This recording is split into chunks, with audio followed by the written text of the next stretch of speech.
प्रथमं वक्रतुण्डं च एकदन्तं द्वितीयकम्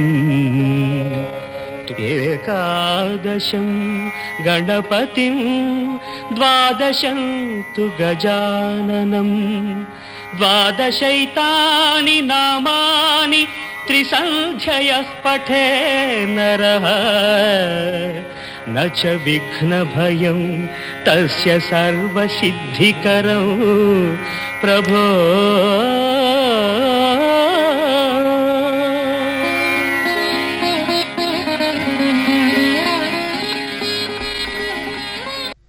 The following 2RRR program broadcast in the Kannada language is supported by the Community Broadcasting Foundation of Australia. ಶ್ರೋತೃ ಬಂದವರಿಗೆ ನಮಸ್ಕಾರ.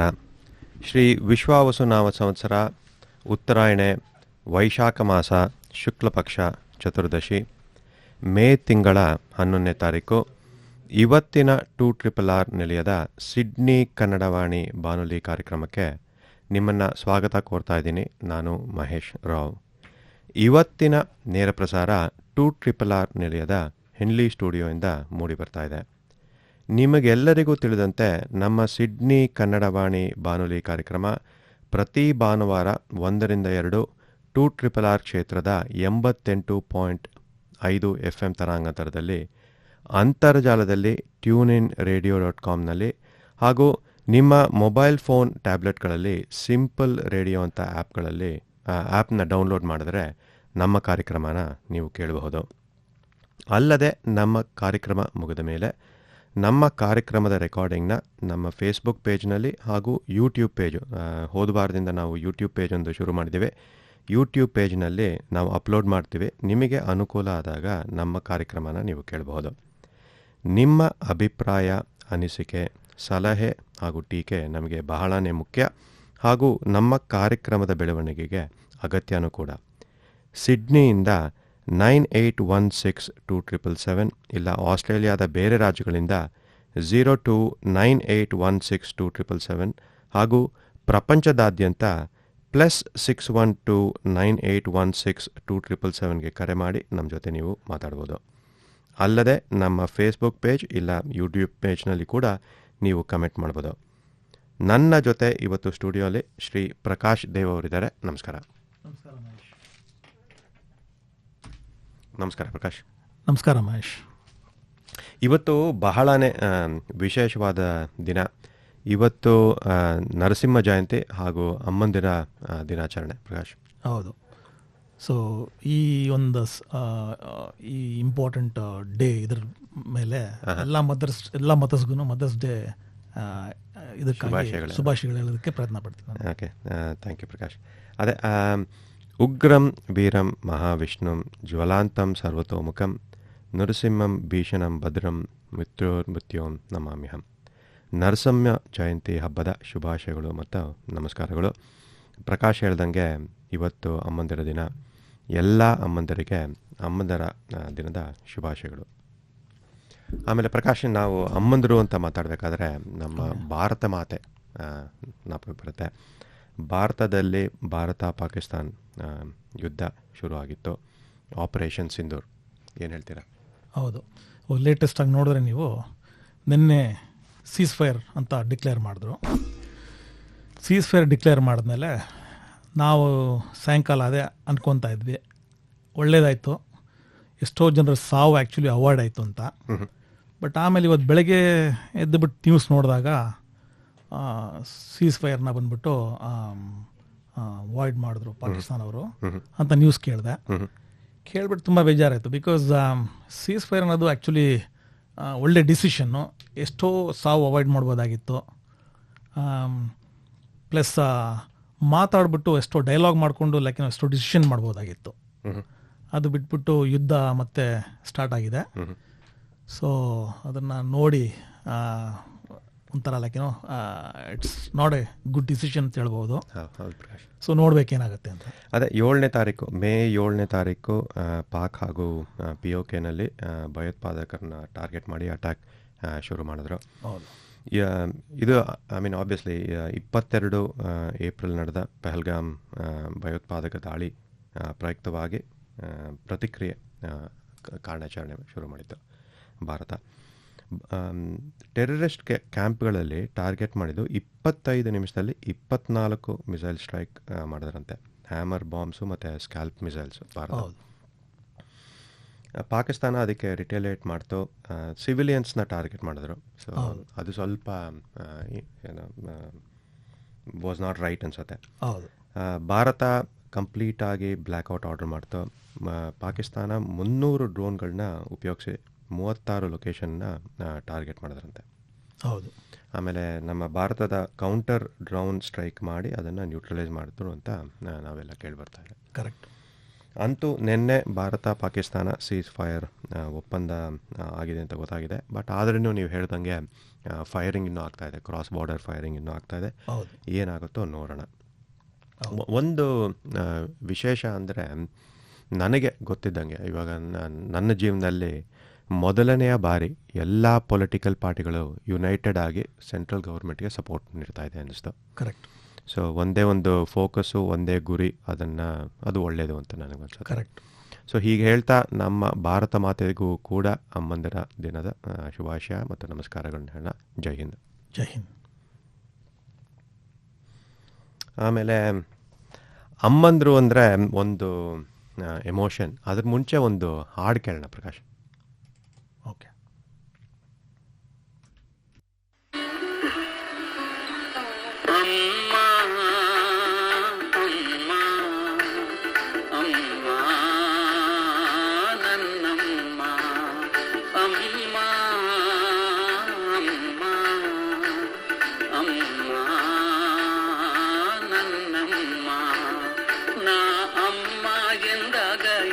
ಸಂತೋಷವು ನಾ ಅಮ್ಮ ಎಂದಾಗ ಏನು ಸಂತೋಷವು, ನಿನ್ನ ಕಂಡಾಗ ಮನಗೇನು ಆನಂದವು.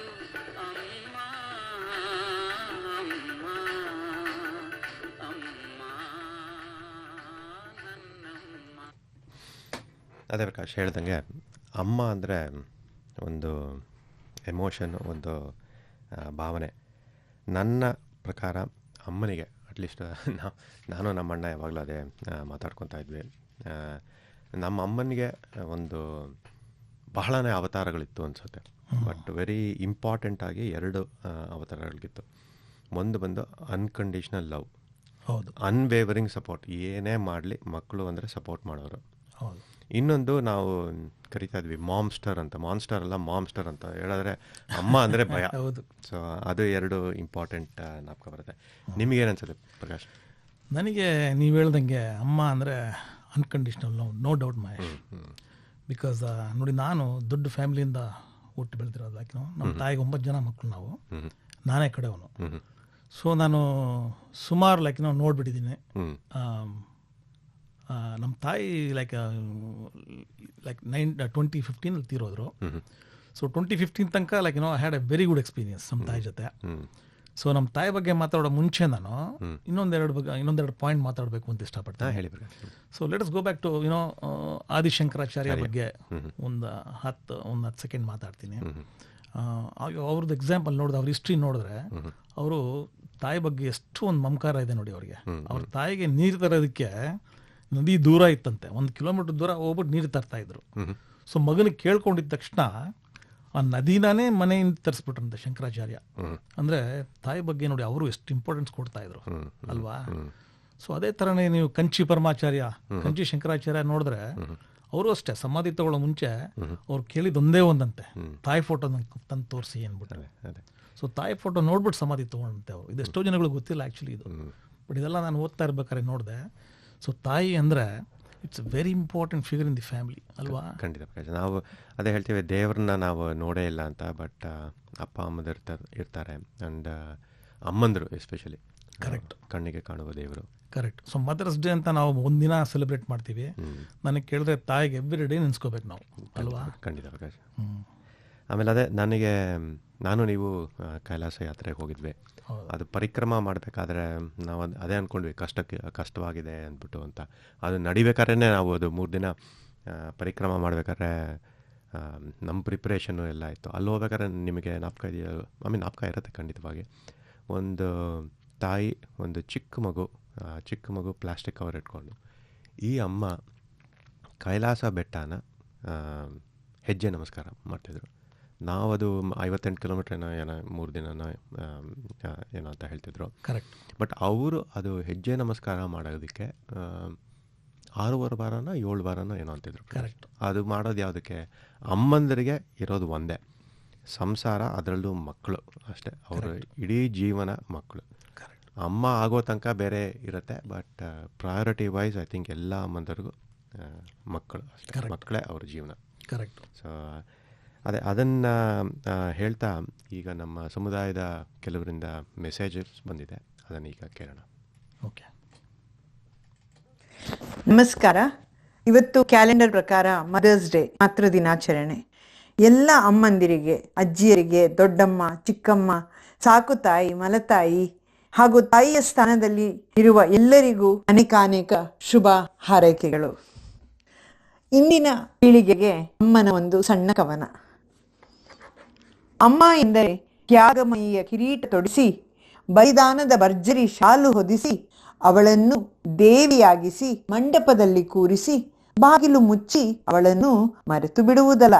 ಅಮ್ಮ ಎಂದರೆ ತ್ಯಾಗಮಯಿಯ ಕಿರೀಟ ತೊಡಿಸಿ, ಬಲಿದಾನದ ಭರ್ಜರಿ ಶಾಲು ಹೊದಿಸಿ, ಅವಳನ್ನು ದೇವಿಯಾಗಿಸಿ ಮಂಟಪದಲ್ಲಿ ಕೂರಿಸಿ, ಬಾಗಿಲು ಮುಚ್ಚಿ ಅವಳನ್ನು ಮರೆತು ಬಿಡುವುದಲ್ಲ. ಅವಳಿಗೂ ಬೇಕು ನಿಮ್ಮೊಡನೆ ಒಡನಾಟ. ನಿಮ್ಮಂತೆ ಅಮ್ಮನಿಗೂ ಇಷ್ಟ ಮಾತು, ಹಾಡು, ಹರಟೆ, ಆಟಪಾಠ. ಅಮ್ಮನ ಬಳಿ ಕುಳಿತು ಸಹನೆಯಿಂದ ಮಾತನಾಡಿ, ಅವಳು ಹೇಳುವ ಕಥೆಗಳಲ್ಲಿ ಇರುವ ಸತ್ವವ ಕಂಡು ನೋಡಿ. ಅಮ್ಮನಿಗೂ ಬೇಕು ನಿಮ್ಮೊಡನೆ ಒಡನಾಟ. ನಿಮ್ಮಂತೆ ಅವಳಿಗೂ ಇಷ್ಟ ಮಾತು, ಹಾಡು, ಆಟಪಾಠ. ಅಮ್ಮನ ಬಳಿ ಕುಳಿತು ಸಹನೆಯಿಂದ ಮಾತನಾಡಿ, ಅವಳು ಹೇಳುವ ಕಥೆಗಳಲ್ಲಿ ಇರುವ ಸತ್ಯವ ಕಂಡು ನೋಡಿ. ಅಮ್ಮನ ಕೈ ಅಡಿಗೆಯ ರುಚಿಯ ಸವಿದು ಅವಳಿಗೆ ಹೇಳಿ. AI, ಸ್ನ್ಯಾಪ್ GPT ಪರಿಚಯ ಅವಳಿಗೂ ಮಾಡಿಕೊಡಿ. ಅಮ್ಮನ ಫೋನ್ ರಿಂಗಿಸಿದಾಗ ಆರಕ್ಷಿಸಬೇಡಿ. ತನ್ನೆಲ್ಲ ಕೆಲಸ ಬದಿಗೊತ್ತಿ ನಿಮ್ಮನ್ನು ನೆನೆದುದಕ್ಕೆ ಸಂತೋಷ ಪಡಿ. ಅಮ್ಮನ ಅಡಿಗೆಯ ರುಚಿಯ ಸವಿದು ಅವಳಿಗೆ ಹೇಳಿ. AI, ಸ್ನ್ಯಾಪ್ GPT ಪರಿಚಯ ಅವಳಿಗೂ ಮಾಡಿಕೊಡಿ. ಅಮ್ಮನ ಫೋನ್ ರಿಂಗಿಸಿದಾಗ ಆಲಕ್ಷಿಸಬೇಡಿ. ತನ್ನೆಲ್ಲ ಕೆಲಸ ಬದಿಗೊತ್ತಿ ನಿಮ್ಮನ್ನು ನೆನೆದುದಕ್ಕೆ ಸಂತೋಷ ಪಡಿ. ಧನ್ಯವಾದಗಳು. ಇದೇ ಮೇ 11 ಬರುವ ಅಮ್ಮನ ದಿನಾಚರಣೆಯ ಪ್ರಯುಕ್ತವಾಗಿ ನನ್ನ ಅಮ್ಮನಿಗೆ ಶುಭಾಶಯವನ್ನು ಕೋರುತ್ತಿದ್ದೇನೆ. ನನ್ನ ಅಮ್ಮ ನನ್ನ ಆಪ್ತ ಮಿತ್ರೆ. ಅವರ ಜೊತೆ ದಿನಾ ಒಂದು ಸಲ ಮಾತನಾಡಿದಾಗ ಏನೋ ಸಮಾಧಾನ, ಏನೋ ಖುಷಿ. ನಾನು ಅವರ ಜೊತೆ ಏನು ಬೇಕಾದರೂ ಹಂಚಿಕೊಳ್ಳಬಹುದು. ನನ್ನನ್ನು ಜಡ್ಜ್ ಮಾಡದೇ ಇರುವ ಏಕೈಕ ಹಿತೈಷಿ. ನನ್ನ ಎಲ್ಲ ಸಮಸ್ಯೆಗಳಿಗೂ ಅಮೂಲ್ಯ ಪರಿಹಾರ. Happy mother's day my dear ಅಮ್ಮ. ಇದೇ ಸಮಯದಲ್ಲಿ ನನ್ನ 2 ಹೆಣ್ಣು ಮಕ್ಕಳಿಗೂ ಹ್ಯಾಪಿ ಮದರ್ಸ್ ಡೇ ಹೇಳಲು ಬಯಸುತ್ತೇನೆ. ಅವರು ಕೂಡ ಅವರ ತಾಯ್ತನದ ಜವಾಬ್ದಾರಿಯನ್ನು ಬಹಳ ಚೆನ್ನಾಗಿ ನಿಭಾಯಿಸಿಕೊಂಡು ಬರ್ತಾ ಇದ್ದಾರೆ. ಅದು ನನಗೆ ಬಹಳ ಹೆಮ್ಮೆ ಮತ್ತು ಸಂತಸ ಕೊಡುತ್ತದೆ. ತಾಯ್ತನ ಸುಲಭವಾದ ಕೆಲಸವಲ್ಲ. ಅದನ್ನು ನಿಭಾಯಿಸಿಕೊಂಡು ಹೋಗುತ್ತಿರುವ ಎಲ್ಲ ತಾಯಂದಿರಿಗೂ ನನ್ನ ಅಭಿನಂದನೆಗಳು. ಧನ್ಯವಾದಗಳು. ಇವತ್ತು ಬೆಳಗ್ಗೆ ಒಂದು ವಾಟ್ಸಾಪಲ್ಲಿ ಒಂದು ಸ್ಟೇಟಸ್ ಹಾಕಿದೆ. ಅದು ಇಂಗ್ಲೀಷಲ್ಲೇ ಇದ್ದ ಸ್ಟೇಟಸ್ಸು.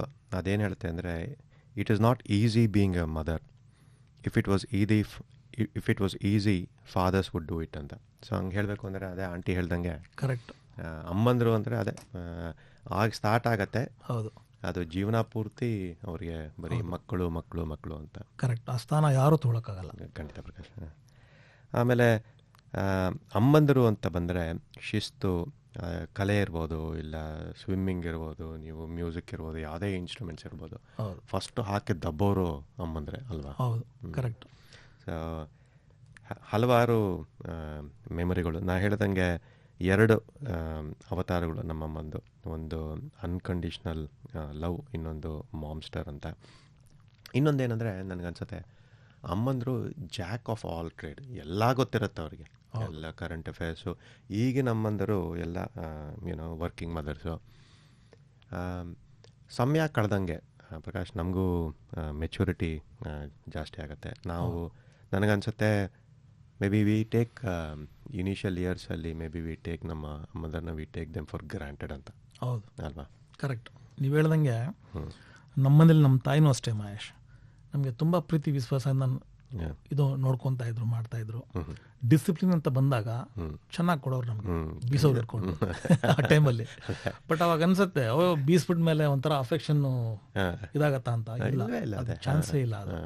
ಬಿಕಾಸ್ ಇವತ್ತಿನ ದಿನ ಯೋಚನೆ ಮಾಡಿದ್ರೆ I remember so many things, like ಏನೋ ನಾವು ಮಾಡಿದ ಚೇಷ್ಟೆಗಳೆಲ್ಲ ಆ ಥರ ಒಂದು ಡಿಸಿಪ್ಲಿನ್ ಇರಲಿಲ್ಲ ಅಂದರೆ, ಕಲಿಸ್ಲಿಲ್ಲ ಅಂದರೆ ನಮಗೆ ನಾವು ಕಲಿತಿರ್ಲಿಲ್ಲ ಅವಾಗ ಅಲ್ವಾ. ಚೇಷ್ಟೆಗಳು ತೀಟೆಗಳು ಮಾಡ್ತಾ ಇದ್ವಿ. ಸೊ ತಕ್ಕಾಗಿ ಹೆಂಗೆ ಕಲಿಸ್ಬೇಕು ಬುದ್ಧಿ ಆ ಥರ ಆ ಟೈಪಲ್ಲಿ ಕಲಿಸೋರು. ಅದೇ ನೀವು ಹೇಳಬೇಕಾದ್ರೆ ನನಗೊಂದು ನೆನಪು ಬರುತ್ತೆ. ನಾನು ನಮ್ಮಣ್ಣ ಮತ್ತು ನಾನು ಮಲ್ಲೇಶ್ವರಮಲ್ಲಿ ಇರಬೇಕಾದ್ರೆ ನಮಗೆ ಅಮರ್ ಚಿತ್ರಕಥಾ ಪುಸ್ತಕಗಳು ತರೋದು ತಂದ್ಕೊಡೋರು. ಅಮರ್ ಚಿತ್ರಕಥಾ ಮತ್ತು ಇಂದ್ರಜಾಲ್ ಕಾಮಿಕ್ ತರೋರು. ಸೊ ಫಸ್ಟ್ ಯಾರು ಓದಬೇಕು ಅಂತ. ಸೊ ನಮ್ಮ ಅಣ್ಣ ಒಂದು ತಿಂಗಳು ಹೋದರೆ ನಾನು ಮುಂದಿನ ತಿಂಗಳು ನಾನು ಓದಬೇಕು ಅಂತ. ಅಕಸ್ಮಾತು ನಾನು ಮನೇಲಿಲ್ಲ ಅವನ ಮನೇಲಿಲ್ಲ ಅಂತ ಪುಸ್ತಕ ಬಂದರೆ ನಾವು ಓದ್ಬಿಡ್ತಿದ್ವಿ. ಅದಕ್ಕೆ ಜಗಳಗಳಾಗೋದು. ಸೊ ಹಂಗಾಗಿ ನನಗೆ ಜ್ಞಾಪಕ ಇದೆ, ಒಂದು ಬಿಂದಿಗೆ ಬರೋದು ಬೆಂಗಳೂರಲ್ಲಿ, ಅದ್ರಲ್ಲಿ ನೀರು ತುಂಬಿಟ್ಟಿರೋರು ಕುಡಿಯೋಕ್ಕೆ. ಅದು ಏನದು ಮಡಿಕೆಗೆ ಹಾಕೋಕ್ಕೆ ಅದೊಂದು ತುಂಬಿಟ್ಟು ಅದರಿಂದ ಮಡಿಕೆಗೆ ಹಾಕೋರು. ಆ ಬಿಂದಿಗೆ ಮೇಲೆ ನಿಮಗೂ ಜ್ಞಾಪಕ ಇರ್ಬೋದು, ಒಂದು ಬೆಲ್ಲಲ್ಲ ಅದೇನೋ ಬೀಡ್ಸಿರೋದು, ಶಬ್ದ ಮಾಡೋದು ಅದು. ಹೌದೌದು. ಸೊ ಅದೇ ಜಗಳ ಮಾಡಿದ್ರೆ ನಾನು ನಮ್ಮ ಅಣ್ಣ ಬಂದ್ಬಿಟ್ಟು ಬಿಂದಿಗೆ ನೀರನ್ನ ಫುಲ್ಲು ಹುಯ್ದುಬಿಡೋರು. ಸಾಯಂಕಾಲ ಸ್ಕೂಲಿಂದ ಬರ್ತೀವಿ, ಬಂದಿದ ತಕ್ಷಣ ಬಿಳಿ ಪೈಜಾಮ ಜುಬ್ಬ ಹಾಕೊಬೇಕಾಗಿತ್ತು. ಇಬ್ಬರಿಗೂ ನೆನೆಸ್ಬಿಡೋರು, ಹೊಯ್ದು ಹೊರಗಡೆ ಹೋಗಿ ಕೂತ್ಕೊಬೇಕು ಅಂತ. ಏನಾಗೋದು, ನಾವು ಹೊರಗಡೆ ಕೂತಿದ್ದ ಪಕ್ಕದ ಮನೆಯವ್ರಲ್ಲ ಜಗಳ ಆಡಿದ್ರ, ಇದು ಮಾಡಿದ್ದೀರಾ ಅಂದ್ಬಿಟ್ಟು ಅಂತ. ನನಗನ್ಸುತ್ತೆ ಈಗ ಇಲ್ಲೆಲ್ಲರೂ you need to eat humble pie ಅಂತಾರಲ್ಲ, ಅದನ್ನು ಕಲಿಸಿದ್ದೇ ಅಮ್ಮಂದರು ಅಲ್ವಾ. ಕರೆಕ್ಟು. ಸೊ ಅದೇ ಕಾರ್ಯಕ್ರಮ ಅದೇ ಮುಂದೆ ಒರೆಯುತ್ತೆ. ಅಮ್ಮದರ ಬಗ್ಗೆ ಇನ್ನೂ ಮಾತಾಡೋಣ. ಈಗ ನಾವು ಕಳೆದ ಕೆಲವು ವಾರಗಳಿಂದ ನಾವು ಮಹಾಭಾರತದ ಬಗ್ಗೆ ದೀಪಕ್ ರಾವ್ ಕಳಿಸಿದ ಅಂಕಣ ನಾವು ಕೇಳಿಲ್ಲ. ಈಗ ಮಹಾಭಾರತ ಅಂಕಣ 35 ಕಳಿಸಿದ್ದಾರೆ ಬೆಂಗಳೂರಿಂದ. ಅದನ್ನು ಈಗ ಕೇಳೋಣ. ಸಿಡ್ನಿ ಕನ್ನಡವಾಣಿಯ ಶ್ರೋತೃಗಳಿಗೆ ದೀಪಕ್ ಮಾಡುವ ನಮಸ್ಕಾರಗಳು. ಮಹಾಭಾರತ ಅಂಕಣ 35ಕ್ಕೆ ಸ್ವಾಗತ. ಈಗ ನಾವು ಮಹಾಭಾರತದ ಯುದ್ಧದ ಕುರುಕ್ಷೇತ್ರ ಯುದ್ಧದ 4ನೇ ದಿನದಲ್ಲಿದ್ದೀವಿ. ಮೊದಲನೇ ದಿನ ಕೌರವರಿಗೆ ಮೇಲ್ಗೈ ಆಗುತ್ತೆ ಭೀಷ್ಮನಿಂದ. ಆದರೆ 2ನೇ ಮತ್ತು 3ನೇ ದಿನ ಭೀಮ ಮತ್ತು ಅರ್ಜುನನ ಸಾಹಸದಿಂದ ಪಾಂಡವರಿಗೆ ಮೇಲ್ಗೈ ಆಗುತ್ತೆ. 4ನೇ ದಿನ ಮತ್ತೆ ಯುದ್ಧ ನಡೀತಿದೆ. ಭೀಮ ಎಂದಿನಂತೆ ಭಯಂಕರವಾಗಿ ಕೌರವರ ಮೇಲೆ ದಾಳಿ ಮಾಡ್ತಾನೆ. ಕೌರವರು ಮತ್ತೆ ತನ್ನ ಒಂದು ಸೈನ್ಯವನ್ನು ಕಳಿಸ್ತಾರೆ. ಅದರಲ್ಲಿ ಆನೆಗಳಿರುತ್ತೆ. ಆನೆಗಳು ನೋಡಿದ ತಕ್ಷಣ ಭೀಮ ಗದೆಯನ್ನು ಹಿಡಿದು ಆನೆಗಳ ಮೇಲೆ ಯುದ್ಧ ಶುರು ಮಾಡ್ತಾನೆ. ಎಲ್ಲರೂ ಕೌರವರು ಎಲ್ಲ ಕಡೆ ಓಡೋಕ್ಕೆ ಶುರು ಮಾಡ್ತಾರೆ. ಆ ರೀತಿ ಒಂದು ಭಯಂಕರವಾದ ಯುದ್ಧ ಮಾಡ್ತಾನೆ. ಮತ್ತೆ ವಾಪಸ್ ತನ್ನ ರಥಕ್ಕೆ ಹೋಗಿ ಬಿಲ್ಲು ಬಾಣನ ಹಿಡಿತಾನೆ. ಯಾಕಂದರೆ ದುರ್ಯೋಧನ ತನ್ನ ತಮ್ಮಂದರನ್ನು ಕಳಿಸ್ತಾನೆ ಭೀಮನ್ನ ಎದುರು ಹಾಕೊಳ್ಳೋಕ್ಕೆ. 8 ಜನ ದುರ್ಯೋಧನನ ತಮ್ಮಂದರನ್ನು ಅವತ್ತು ಸಾಯಿಸ್ತಾನೆ ಭೀಮ. ಸೊ ತಮಗೆಲ್ಲ ಗೊತ್ತಿರೋ ಹಾಗೆ ಒಂದು ದ್ಯೂತ ಸಭೆಯಲ್ಲಿ ದ್ರೌಪದಿಗೆ ಅವಮಾನ ಆದಾಗ ಭೀಮ ಒಂದು ವಚನವನ್ನು ತೊಗೊಂಡಿರ್ತಾನೆ, ನಾನು ಧೃತರಾಷ್ಟ್ರನ ಎಲ್ಲ ಮಕ್ಕಳನ್ನ ಸಾಯಿಸ್ತೀನಿ ಅಂತ. ಸೊ 8 ಜನನ 4ನೇ ದಿನ ಯುದ್ಧದಲ್ಲಿ ಸಾಯಿಸ್ತಾನೆ. ಸೊ ಭೀಮನ ಒಂದು ಭಯಂಕರ ರೂಪವನ್ನು ನೋಡಿ ದುರ್ಯೋಧನನಿಗೆ ಭಯ ಆಗತ್ತೆ. ಸೊ ಆಗ ಏನು ಮಾಡ್ತಾರೆ, ಭೀಷ್ಮ ಮತ್ತು ದುರ್ಯೋಧನ ಸೇರಿಕೊಂಡು ಭಗದತ್ತನನ್ನು ಕಳಿಸ್ತಾರೆ. ಭಗದತ್ತ ನರಕಾಸುರನ ಮಗ, ಪ್ರಜ್ಯೋತಿಷ ಈ ರಾಜ್ಯದ ಅವನು ನಾಯಕ. ಸೊ ಅವನು ಭೀಮನ ಮೇಲೆ ಯುದ್ಧಕ್ಕೆ ಬರ್ತಾನೆ. ಸೊ ಅದನ್ನು ನೋಡಿ ಭೀಮನ ಮಗ ಘಟೋತ್ಕಚ ಕೂಡ ಯುದ್ಧಕ್ಕೆ ಬರ್ತಾನೆ. ಘಟೋತ್ಕಚ ಮತ್ತು ಭಗದತ್ತ ನಡುವೆ ಭಯಂಕರ ಯುದ್ಧ ಆಗುತ್ತೆ. ಸೊ ಈ ಘಟೋತ್ಕಚ ಭಯಂಕರವಾಗಿ ಯುದ್ಧ ಮಾಡ್ತಿರ್ತಾನೆ. ಸೊ ಇದನ್ನು ನೋಡಿ ಭೀಷ್ಮನಿಗೆ ಭಯ ಆಗುತ್ತೆ. ಯಾಕಂದರೆ ಸಂಜೆಯ ಸಮಯ ಆಗ್ತಿರುತ್ತೆ, ಇನ್ನೇನು ಸೂರ್ಯ ಮುಳುಗೋ ಸಮಯ ಆಗಿರುತ್ತೆ. ಸೊ ಸಾಯಂಕಾಲದೊತ್ತು ರಾಕ್ಷಸರ ಒಂದು ಶಕ್ತಿ ಏನಿದೆ ಅದು ವೃದ್ಧಿ ಆಗುತ್ತೆ. ಸೊ ಇದು ಭೀಷ್ಮನಿಗೆ ಗೊತ್ತಿರುತ್ತೆ. ಸೊ ನಾವು ಯುದ್ಧವನ್ನು ಮುಂದುವರಿಸಿದ್ರೆ ಘಟೋತ್ಕಚ ನಮ್ಮ ಮೇಲೆ ಭಯಂಕರ ಹಲ್ಲೆ ಮಾಡ್ತಾನೆ ಅಂದ್ಬಿಟ್ಟು ಭೀಷ್ಮ ತನ್ನ ಸೈನ್ಯವನ್ನು ವಾಪಸ್ ಕರೆತಂದ್ಬಿಡ್ತಾನೆ. ಯುದ್ಧನ ಅಲ್ಲಿಗೆ ನಿಲ್ಲಿಸ್ಬಿಡ್ತಾನೆ. ಮುಂದಿನ ದಿನ ಅಂದರೆ 5ನೇ ದಿನದಲ್ಲಿ ಯುದ್ಧ ನಡೆಯೋ ಮುಂಚೆ ಆ ಹಿಂದಿನ ದಿನ ರಾತ್ರಿ ದುರ್ಯೋಧನ ಹೋಗಿ ಭೀಷ್ಮನನ್ನು ಮಾತಾಡಿಸ್ತಾನೆ. ಯಾಕೆ ಹೀಗಾಗ್ತಿದೆ, ಮೊದಲನೇ ದಿನ ನಾವು ಅಷ್ಟು ಚೆನ್ನಾಗಿ ಯುದ್ಧ ಮಾಡಿದ್ವಿ, ಆದರೆ ಆಮೇಲೆ ನಾವು ಮೇಲ್ಗೈ ಸಾಧಿಸೋಕ್ಕೆ ಆಗ್ತಿಲ್ವಲ್ಲ, ಏನು ಕಾರಣ ಅಂತ. ಆಗ ಭೀಷ್ಮ ಹೇಳ್ತಾನೆ, ಪಾಂಡವರ ಜೊತೆ ಕೃಷ್ಣ ಇದ್ದಾನೆ, ಕೃಷ್ಣ ಇರೋವರೆಗೂ ಏನೂ ಮಾಡೋಕ್ಕಾಗಲ್ಲ ಅಂತ. ಯಾಕೆ ಕೃಷ್ಣ ಯಾರು ಅಂತ ದುರ್ಯೋಧನ ಕೇಳ್ತಾನೆ. ಆಗ ಹೇಳ್ತಾನೆ ಭೀಷ್ಮ, ಕೃಷ್ಣ ಬೇರೆ ಯಾರೂ ಅಲ್ಲ, ಅವನು ವಿಷ್ಣು, ಮಹಾವಿಷ್ಣುವೇ ಕೃಷ್ಣ ಅಂತ. ಸೊ ಆಗ ಅವನು ಹೇಳ್ತಾನೆ ಕತೆ, ಯಾವ ರೀತಿ ಬ್ರಹ್ಮನ ಹತ್ರ ಎಲ್ಲ ದೇವತೆಗಳು ಬರ್ತಾರೆ. ಸೊ ಆಗ ಬ್ರಹ್ಮನ ಹತ್ರ ಬಂದಾಗ ಒಂದು ರಥ ಬರುತ್ತೆ, ಆ ರಥದಿಂದ ಒಂದು ದಿವ್ಯ ಶಕ್ತಿ ಕೆಳಗಿಳಿಯುತ್ತೆ. ಸೊ ದೇವರೆಲ್ಲ ಕೇಳ್ತಾರೆ ಯಾರು ಈ ದಿವ್ಯ ಶಕ್ತಿ ಅಂತ. ಆಗ ಬ್ರಹ್ಮ ಹೇಳ್ತಾನೆ, ನನ್ನನ್ನು ಸೃಷ್ಟಿ ಮಾಡಿದ ನಾರಾಯಣ ಅವನೇ ಈ ಜಗತ್ತಿಗೆ ಪಾಲಕ, ಅವನೇ ಈ ಜಗತ್ತಿಗೆ ಸೃಷ್ಟಿಕಾರ ಅಂತ. ಸೊ ಈ ರೀತಿ ವಿಷ್ಣುವಿನ ಕಥೆಯನ್ನು ಹೇಳ್ತಾನೆ. ಈ ವಿಷ್ಣುವಿನ ಅವತಾರನೇ ಕೃಷ್ಣ. ನಾವು ಕೃಷ್ಣನ ಸೋಲ್ಸೋಕ್ಕಾಗಲ್ಲ, ಅದರಿಂದ ಈಗಲೂ ಸಮಯ ಇದೆ, ಯುದ್ಧ ನಿಲ್ಲಿಸು, ಮತ್ತೆ ಪಾಂಡವರ ಜೊತೆ ಒಂದು ಒಪ್ಪಂದ ಮಾಡ್ಕೊಳ್ಳೋಣ, ಈ ಯುದ್ಧ ನಿಲ್ಲಿಸೋಣ ಅಂತ. ಆದರೆ ದುರ್ಯೋಧನ ಕೇಳೋಕ್ಕೆ ತಯಾರಾಗೇ ಇಲ್ಲ, ಯಾಕಂದರೆ ಅವನಿಗೆ ಯುದ್ಧ ಮಾಡಲೇಬೇಕು ಅಂತ ಒಂದು ಶಪಥ ಮಾಡಿಬಿಟ್ಟಿದ್ದಾನೆ. ಸೊ ಯುದ್ಧ ಮತ್ತೆ ನಡೆಯುತ್ತೆ. ಎರಡು ಕಡೆ ಸೈನಿಕರು ಎದುರು ಬದರಾಗ್ತಾರೆ. ಭೀಷ್ಮ ಮಕರ ವ್ಯೂಹವನ್ನು ರಚಿಸ್ತಾನೆ. ಮಕರ ಅಂದರೆ ಒಂದು ಕ್ರೊಕೊಡಾಯಿಲ್ ಶೇಪಲ್ಲಿ. ಇದಕ್ಕೆ ಪಾಂಡವರು ಸೇನ ವ್ಯೂಹವನ್ನು ಮಾಡ್ತಾರೆ. ಸೇನ ಅಂದರೆ ಹಾಕ್. ಸೊ ಇವೆರಡು ಒಂದು ವ್ಯೂಹಗಳು ಎದುರು ಬದರಾಗತ್ತೆ, ಯುದ್ಧ ಶುರುವಾಗತ್ತೆ. ಮತ್ತು ಎಲ್ಲರೂ ಸೈನಿಕರು ಯುದ್ಧದಲ್ಲಿ ಸಾವನ್ನಪ್ತಾರೆ. ಸೊ ಯುದ್ಧ ಏನೇ ಆದರೂ ಈ ನಾಯಕರೇನಿದ್ದಾರೆ ಅವರಿಗೆ ಬಹಳ ಶಕ್ತಿ ಇರುತ್ತೆ ಮತ್ತು ಅವರಿಗೆ ಪ್ರೊಟೆಕ್ಷನ್ ಇರುತ್ತೆ. ಆದರೆ ಸೈನಿಕರು ಮೊದಲು ಪಾಪ ಸಾಯ್ತಾರೆ. ಸೊ ಹಲವಾರು ಜನ ಸೈನಿಕರು ಸತ್ತೋಗ್ತಿರ್ತಾರೆ ಪ್ರತಿದಿನ ಯುದ್ಧದಲ್ಲಿ. ಅರ್ಜುನ ಮತ್ತು ಅಶ್ವತ್ಥಾಮನ ಮಧ್ಯೆ ಯುದ್ಧ ಶುರುವಾಗುತ್ತೆ. ದ್ರೋಣನ ಮಗ ಅಶ್ವತ್ಥಾಮನ ಇನ್ನೇನು ಸೋಲ್ಸೋ ಸ್ಥಿತಿಯಲ್ಲಿ ಇರ್ತಾನೆ ಅರ್ಜುನ, ಆದರೆ ಬಿಟ್ಬಿಡ್ತಾನೆ ಅವನ್ನ. ಯಾಕಂದರೆ ಅರ್ಜುನನಿಗೆ ಏನು ಅಂದರೆ ಭೀಷ್ಮ ಮತ್ತು ದ್ರೋಣನ ಮೇಲೆ ಬಹಳ ಪ್ರೀತಿ. ಭೀಷ್ಮ ನನ್ನ ತಾತ, ನನ್ನ ತಂದೆಯ ಸ್ಥಾನ ದಲ್ಲಿರೋನು, ನನ್ನ ಮೇಲೆ ಅಷ್ಟು ಪ್ರೀತಿ ತೋರಿಸಿದ್ದಾನೆ ಅಂತ. ಮತ್ತು ದ್ರೋಣನ ಮೇಲೆ ಏನಂದರೆ ಇವನಿಂದನೇ ನಾನು ಒಂದು ಮಹಾನ್ ಯೋಧ ಆಗಿದ್ದೀನಿ, ದ್ರೋಣನ ಒಂದು ಶಿಕ್ಷಣೆಯಿಂದ ನಾನು ಈ ರೀತಿ ಬೆಳೆದಿದ್ದೀನಿ ಅಂದರೆ ದ್ರೋಣನ ಮೇಲೆ ಪ್ರೀತಿ ಇರುತ್ತೆ. ಅದೇ ಪ್ರೀತಿಯನ್ನು ಗುರುವಿನ ಮಗ ಅಶ್ವತ್ಥಾಮನ ಮೇಲೆ ಕೂಡ ಇರುತ್ತೆ. ಸೊ ಅಶ್ವತ್ಥಾಮನ ಬಿಟ್ಬಿಡ್ತಾನೆ. ಅವನನ್ನು ಸೋಲಿಸ್ಬೋದಿತ್ತು, ಸಾಯಿಸ್ಬೋದಿತ್ತು, ಏನಾರು ಮಾಡ್ಬೋದಿತ್ತು, ಆದರೆ ಏನೂ ಮಾಡಲ್ಲ. ಮತ್ತು ಅರ್ಜುನನ ಮಗ ಅಭಿಮನ್ಯು ಕೂಡ ಯುದ್ಧದಲ್ಲಿ ಭಯಂಕರವಾಗಿ ಯುದ್ಧ ಮಾಡ್ತಿರ್ತಾನೆ. ಅವನು ದುರ್ಯೋಧನನ ಮಗ ಲಕ್ಷ್ಮಣನನ್ನು ಸೋಲಿಸ್ತಾನೆ. ಇನ್ನೇನು ಲಕ್ಷ್ಮಣ ಸತ್ತೋಗ್ತಾನೆ ಅನ್ನೋ ಪರಿಸ್ಥಿತಿ ಇದ್ದಾಗ ಕೃಪಾಚಾರ್ಯ ಬಂದು ಲಕ್ಷ್ಮಣನನ್ನು ಕರ್ಕೊಂಡು ಹೋಗ್ತಾನೆ. ಮತ್ತು ಸಾತ್ಯಕಿ ಮತ್ತು ಭೂರಿಶ್ರವ ಅನ್ನೋ ಇಬ್ಬರು ವೈರಿಗಳಿದ್ದಾರೆ. ಸಾತ್ಯಕಿ ಪಾಂಡವರ ಕಡೆ ಇರೋದು, ಭೂರಿಶ್ರವ ಕೌರವರ ಕಡೆ ಇರೋದು. ಸೊ ಭೂರಿಶ್ರವ ಸಾತ್ಯಕಿಯವ್ರ ಮಧ್ಯೆ ಒಂದು ಹಳೆಯ ಕಥೆನೇ ಇರುತ್ತೆ. ಆ ಕತೆ ವಾಸುದೇವನ ಕಾಲಕ್ಕೆ ಹೋಗುತ್ತೆ. ಅಂದರೆ ವಾಸುದೇವ ದೇವಕಿ ಜೊತೆ ಮದುವೆ ಆದಾಗ ಈ ಭೂರಿಶ್ರವನ ತಂದೆ ಏನಿದಾನೆ ಅವನು ಹೋಗಿರ್ತಾನೆ. ಸೊ ಅವನು ಮತ್ತು ಸಾತ್ಯಕಿ ತಂದೆ ಯುದ್ಧ ಮಾಡಿರ್ತಾರೆ. ಸೊ ಈ ಒಂದು ಹಳೆಯ ಜಗಳ ಇವರಿಬ್ಬರ ಮಧ್ಯ ಕೂಡ ದ್ವೇಷ ಇರುತ್ತೆ. ಸೊ ಈ ಭೂರಿಶ್ರವ ಮತ್ತು ಸಾತ್ಯಕಿಯ ಮಕ್ಕಳ ಮಧ್ಯೆ ಯುದ್ಧ ಆಗುತ್ತೆ. ಆಗ ಭೂರಿಶ್ರವ ಸಾತ್ಯಕಿಯ ಎಲ್ಲ ಮಕ್ಕಳನ್ನು ಯುದ್ಧದಲ್ಲಿ ಸಾಯಿಸ್ಬಿಡ್ತಾನೆ. ಸೊ ಕೋಪಗೊಂಡ ಸಾತ್ಯಕಿ ಭೂರಿಶ್ರವ ಮೇಲೆ ಹಲ್ಲೆ ಮಾಡ್ತಾನೆ. ಸೊ ಇಬ್ಬರು ಈಕ್ವಲ್ ಆಗಿರೋದ್ರಿಂದ ಇಬ್ಬರು ಕುಸ್ತು ಬಿದ್ದೋಗ್ತಾರೆ ಯುದ್ಧದಲ್ಲಿ. ಅವರಿಬ್ಬರನ್ನು ಕರ್ಕೊಂಡು ಹೋಗ್ತಾರೆ. ಮತ್ತು ಕೊನೆ ಗಳಿಗೆಯಲ್ಲಿ ಅರ್ಜುನ ಒಂದು ಭಯಂಕರ ಹಲ್ಲೆ ಮಾಡ್ತಾನೆ. 25,000 ಜನ ಕೌರವ ಸೈನಿಕರನ್ನು ಸಾಯಿಸ್ಬಿಡ್ತಾನೆ ಕೊನೆಯದಾಗಿ. ಸೊ ಈ ರೀತಿ 5ನೇ ದಿನ ಯುದ್ಧ ಮುಗಿಯುತ್ತೆ. ಮತ್ತು ಈ ದಿನ ಕೂಡ ಪಾಂಡವರಿಗೆ ಮೇಲ್ಗೈ ಆಗುತ್ತೆ. ಇನ್ನು 6ನೇ ದಿನ ಯುದ್ಧ ಶುರುವಾದಾಗ ಭೀಷ್ಮ ಕ್ರೌಂಚ ವ್ಯೂಹವನ್ನು ರಚಿಸ್ತಾನೆ. ಈಗ ಪಾಂಡವರು ಮಕರ ವ್ಯೂಹವನ್ನು ರಚಿಸ್ತಾರೆ. ಮತ್ತೆ ಯುದ್ಧ ನಡೆಯುತ್ತೆ. ಭೀಮ ರಥದಿಂದ ಇಳಿದು ಯುದ್ಧಕ್ಕೆ ಹೋಗ್ತಾನೆ. ಸೊ ಇದನ್ನು ನೋಡಿ ಭೀಮನ ರಥ ನಿಂತಿರುತ್ತೆ. ಇದನ್ನು ನೋಡಿ ದೃಷ್ಟದ್ಯುಮ್ನಿಗೆ ಭಯ ಆಗುತ್ತೆ. ಎಲ್ಲೋದ, ಏನಾಯಿತು ಭೀಮ ಅಂತ. ಅವನು ಕೂಡ ಹೋಗ್ತಾನೆ ಯುದ್ಧದಲ್ಲಿ.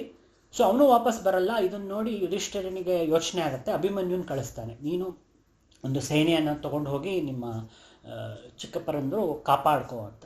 ಸೊ ಆಗ ಅಭಿಮನ್ಯು ಹೋಗ್ತಾನೆ. ಸೊ ಅವನು ಅಲ್ಲಿ ಹೋಗ್ತಾನೆ. ಧೃತರಾಷ್ಟ್ರ ಮತ್ತು ಭೀಮ ಇಬ್ಬರೇ ಯುದ್ಧ ಮಾಡ್ತಿರ್ತಾರೆ. ಸೊ ತನ್ನ ಸೈನ್ಯದೊಂದಿಗೆ ಹೋಗಿ ಅವರೊಡನೆ ಸೇರಿಕೊಂಡು ಯುದ್ಧ ನಡೆಸ್ತಾನೆ. ಮತ್ತು ಅಭಿಮನ್ಯು ಯುದ್ಧದಲ್ಲಿ ಕೌರವರ ಏನು ಯುವರಾಜರಿದ್ದಾರೆ ಅವ್ರನ್ನೆಲ್ಲ ಸೋಲಿಸ್ತಾನೆ. ಅದರಲ್ಲಿ ವಿಕರ್ಣನನ್ನು ಸೋಲಿಸ್ತಾನೆ. ಸೊ ಹೀಗೆ 6ನೇ ದಿನ ಯುದ್ಧ ಕೂಡ ಮುಗಿಯುತ್ತೆ.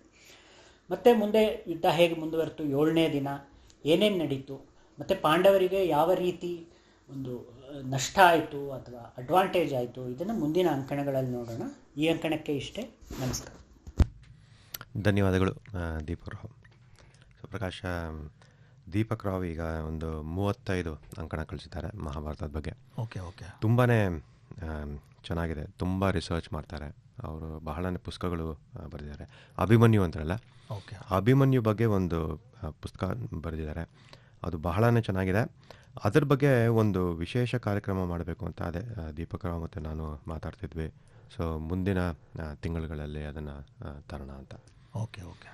ಆಮೇಲೆ ಹೀಗೆ ಹೇಳ್ತಾ ಪ್ರಕಾಶ್, ಒಂದು ಸ್ಪಾನ್ಸರ್ ಸಂದೇಶ ಕೇಳ್ಬಿಟ್ಟು ಕಾರ್ಯಕ್ರಮ ಮುಂದೆ ಬರ್ಸೋಣ. Okay. Hello, I'm Karen Lang, Director of Lady Anne Funerals.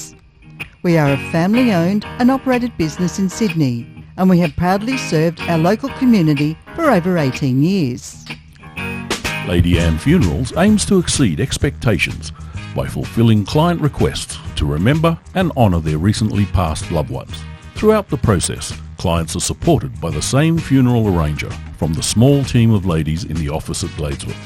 If you need any guidance or have questions, please call Lady Anne Funerals on 1300 740074. That's 1300 740074.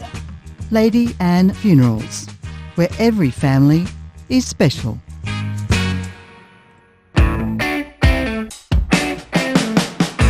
Hi, I'm AJ to tell you about Cactus Imaging, a printer like no other, with large format commercial printing of the highest quality for billboards, banners, vehicle wraps, street furniture, retail displays and interior signage, building wraps and hoardings, fabric printing and much more.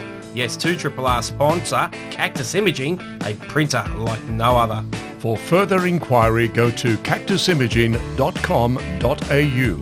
Cactus Imaging, a printer like no other. Attention all lovers of our local native wildlife. In conjunction with our Hunters Hill Council, Bev Young from Sydney Wildlife Rescue will be holding an urban wildlife rescue workshop on Saturday the 24th of May. It will be centering on what to do if you find injured native wildlife. This workshop is free and will take place between 10 a.m. and 12 p.m. at our Wheel Park Scout and Community Hall, Woolwich. To register, email Jackie Volmer on info@huntershill.nsw.gov.au. 2RRR Sydney Kannadavani ಬಾನುಲಿ ಕಾರ್ಯಕ್ರಮ, ಅಮ್ಮಂದಿರ ದಿನಾಚರಣೆ. So Prakash, ಅಮ್ಮಂದಿರ ಬಗ್ಗೆ ಮಾತಾಡ್ತಾ ಇದ್ವಿ. Unconditional love ಅಂತ ಹೇಳಿದ್ವಿ. ಇನ್ನೊಂದು ಉದಾಹರಣೆ ಕೊಡ್ತೀನಿ. ಉದಾಹರಣೆ ಅಂದರೆ ಬಹಳ ಇದೆ, ಬಟ್ ನಮಗೆ ಗೊತ್ತಿರೋ ಹಾಗೆ ಸಮಥಿಂಗ್ ದಟ್ ಆ್ಯಕ್ಚುಲಿ ನಮಗೆ ತುಂಬಾ ಟಚ್ ಆಗುತ್ತೆ ಅಂತ. ಸರಿ. ನನ್ನ ನರ್ಸರಿ ಫ್ರೆಂಡು, ನಾನು ಅವನಿಗೆ ಈಗೊಂದು 50 ವರ್ಷದಿಂದ ಅವನು ಗೊತ್ತು, ಅಮೇರಿಕಾಲಿದ್ದಾನೆ. ಅವ್ರ ತಾಯಿಗೆ ಹುಷಾರಿರಲಿಲ್ಲ, ಹಾಸ್ಪಿಟ್ಲಲ್ಲಿದ್ದರು, ತುಂಬಾ ಹುಷಾರಿರಲಿಲ್ಲ. ಸೊ ಅವ್ರನ್ನ ನೋಡೋಕ್ಕೆ ಅವನು ಹೋದಾಗ ಅವರಮ್ಮ ಪಾಪ ಕಷ್ಟಪಟ್ಟು ಕಣ್ಣು ಬಿಟ್ಬಿಟ್ಟು ಹೇಳಿದ್ರಂತೆ, ಇವನು ಎಲ್ಲ ಚೆನ್ನಾಗಿದ್ದೀರಾ, ಹೇಗಿದ್ದೀರಾ ಅಮ್ಮ ಅಂತ ಹೇಳಿದಕ್ಕೆ ಅವರು ಊಟ ಮಾಡಿದೆಯೇನೋ ಅನ್ನೋದಿದೆ. ಅದು ನೋಡಿ, ಅದೇ ಅನ್ಕಂಡೀಷ್ನಲ್ ಲವ್. ಕರೆಕ್ಟ್. ಆಮೇಲೆ ಹೇಳಿ ಪ್ರಕಾಶ್, ನಿಮ್ಮ ತಾಯಿ ಬಗ್ಗೆ. ನಮ್ಮ ತಾಯಿ ಬಗ್ಗೆ ಅದೇ ನಾನೊಂದು ಎಕ್ಸ್ಪೀರಿಯನ್ಸ್ ಹೇಳ್ತೀನಿ ಮಹೇಶ್. ಚಿಕ್ಕ ವಯಸ್ಸಲ್ಲಿ ನನಗೆ ಮೇ ಬಿ 6-7 ಇಯರ್ಸ್ ಇರ್ಬೋದು. ಅವಾಗ ನನಗೆ ಒಂಥರ ಹೊಟ್ಟೆ ನೋವಿಂದ ನಾನು ಸುಮಾರು ಒಂದು 5 ವರ್ಷ ಸಫರ್ ಆದೆ ನಾನು. So I still remember like ಅದೊಂದು 5-6 ವರ್ಷ ನಮ್ಮ ತಾಯಿ ಎಷ್ಟು ಚೆನ್ನಾಗಿ ನೋಡಿಕೊಂಡ್ರು ಅಂದರೆ, ನನಗೆ ಯಾವಾಗೂ ಹೊಟ್ಟೆ ನೋವು ರಾತ್ರಿ ಟೈಮಲ್ಲಿ ಬರೋದು. ಸೊ ಸಿಕ್ಕಾಪಟ್ಟೆ ಹೊಟ್ಟೆ ನೋವು ರಾತ್ರಿ ಟೈಮಲ್ಲಿ. ಪಾಪ ನನ್ನ ಜೊತೆಗೂ ಎದ್ದಿರೋರು ಅವಾಗೆಲ್ಲ ಹಾರ್ಲಿಕ್ಸ್ ಬಾಟ್ಲ್ ಬರ್ತಾ ಇತ್ತಲ್ಲ, ಆ ಬಾಟ್ಲಲ್ಲಿ ಬಿಸ್ತೀರು ಹಾಕ್ಬಿಟ್ಟು ಶಾಖ ಕೊಡೋರು, ಹೊಟ್ಟೆಗೆ ಕಮ್ಮಿ ಆಗತ್ತೆ ಅಂತ ಕೊಡೋರು. ಪ್ಲಸ್ ದೇವ್ರನಾಮ ಹೇಳೋರು, ಭಜನೆ ಹೇಳೋರು, ಇದೆಲ್ಲ ಮಾಡ್ತಿದ್ರು ಅವಾಗ. ನಾನು ಮಲ್ಕೊಳ್ಳೋಷ್ಟೊತ್ತಿಗೆ ಮೇ ಬಿ 1 o'clock ಇಲ್ಲ 2 ಗಂಟೆ ಆಗೋದೇನೋ. ಬಟ್ ನಮ್ಮ ತಾಯಿ ಎವ್ರಿ ಡೇ 4 ಗಂಟೆ ಹೇಳೋರು. ಬಿಕಾಸ್ ದೊಡ್ಡ ಫ್ಯಾಮಿಲಿ ಅಲ್ವಾ, 4 ಗಂಟೆಗೆ ಎದ್ದುಬಿಟ್ಟು ಸ್ನಾನ ಮಾಡಿ, ಅಡುಗೆ ಮಾಡಿ, ಬ್ರೇಕ್ಫಾಸ್ಟ್ ಎಲ್ಲ ರೆಡಿ ಮಾಡಿ, ಎಲ್ಲರಿಗೂ ಸ್ನಾನ ಮಾಡಿಸಿ ಸ್ಕೂಲ್ ಕಳ್ಸೋದಕ್ಕೆ ಅವ್ರು ನೋಡಿ 2 ಗಂಟೆ ಕಾಲ ಮಲ್ಕೊಳ್ತಾ ಇದ್ರು. ಬಿಕಾಸ್ ನಾನು ಮಲ್ಕೊಳ್ಳೋದೆ 1 ಗಂಟೆನೋ 2 ಗಂಟೆನೋ ಆಗ್ತಾ ಇತ್ತು.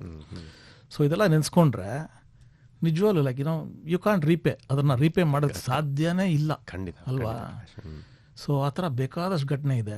ಸೊ ನಾನು ಯಾವಾಗೂ ನೆನೆಸ್ಕೊತಾ ಇರ್ತೀನಿ. ಇಟ್ಸ್ ಮದರ್ಸ್ ಡೇ ಅಂದರೆ ನಾಟ್ ಲೈಕ್ ವರ್ಷಕ್ಕೊಂದ್ಸಲ ನೆನೆಸ್ಕೋಬೇಕು ಅಂತಲ್ಲ, ನಾವು ಪ್ರತಿಯೊಂದು ದಿನ ತಾಯಿಗೆ ನೆನೆಸ್ಕೋಬೇಕು, ತಾಯಿ ತಂದೆಗೆ ಯಾವಾಗೂ ನೆನೆಸ್ಕೋಬೇಕು ಅಲ್ವಾ? ಅದೇ ಅಮ್ಮಂದ್ರಾದಾಗ ಏನೋ ಒಂದು ಸೂಪರ್ ಪವರ್ ಬಂದ್ಬಿಡುತ್ತೆ ಅನ್ಸುತ್ತೆ ಅವ್ರಿಗೆ ಅಲ್ವಾ? ಏನೇ ಆಗಲಿ, ಹೌದು, ಫ್ಯಾಮಿಲಿಗೋಸ್ಕರ ನಿಲ್ತಾರೆ, ಮಕ್ಕಳಿಗೋಸ್ಕರ ನಿಲ್ತಾರೆ. ಹೌದು. ಆಮೇಲೆ ನನಗನ್ಸುತ್ತೆ ಇದು ಯಾವುದು ವೇರ್ ಆಲ್ ಟೈಮ್ ಪುವರ್ ಅನ್ಸುತ್ತೆ. ಈಗ ಲೈಫ್ ತುಂಬ ಬ್ಯುಸಿ ಆಗ್ಬಿಟ್ಟಿದೆ.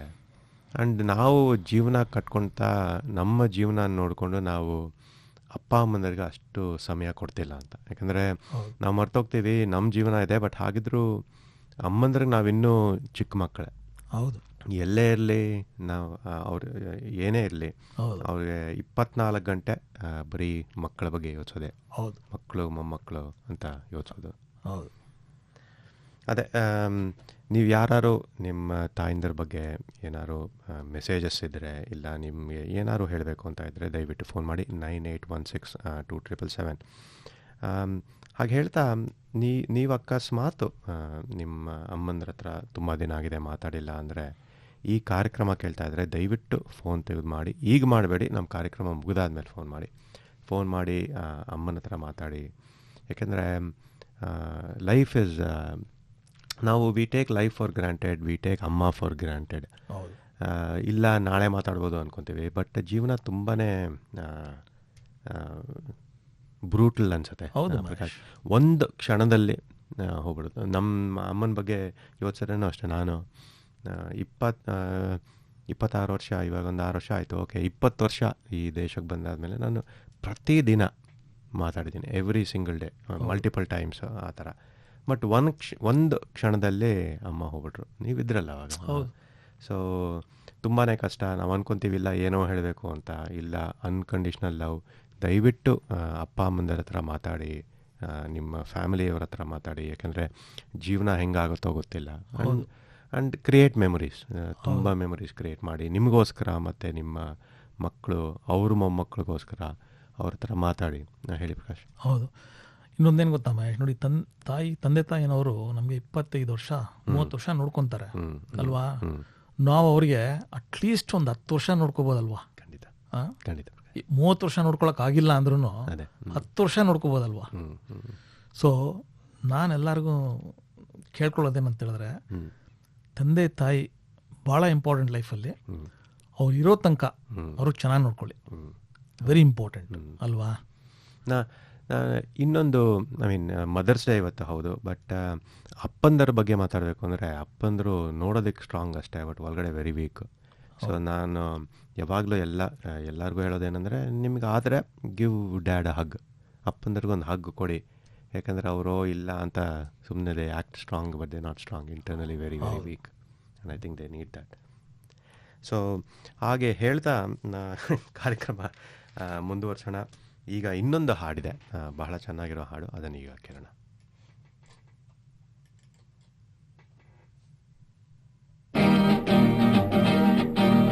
ಅಮ್ಮ ಅಮ್ಮ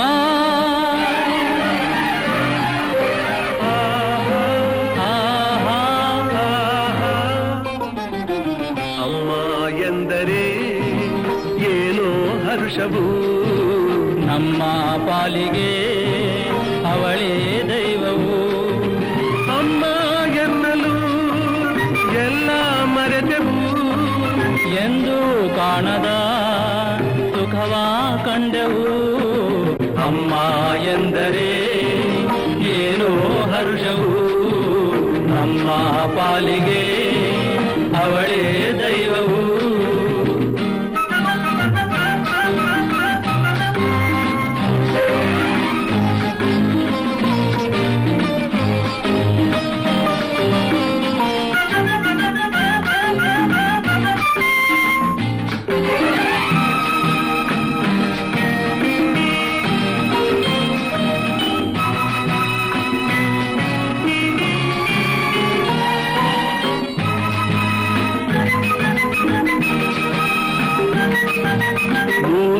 ನದಿಯು ಸೇರಿ ಹರಿದು ಬಂದರೇನು, ಜನರು ಅದರ ರಭಸ ಕಂಡು ಕಡಲು ಎನ್ನುವರೇನು. ಆಹಾ ಕೋಟಿ ದೇವರೆಲ್ಲ ಕೂಡಿ ನಿಂತರೇನು, ತಾಯಿ ಹಾಗೆ ಪ್ರೀತಿ ತೋರಿ ಸನಿಹ ಬರುವರೇನು. ಎಂದೋ ಕನಸಲಿ ಕಂಡ ನೆನಪಿದೆ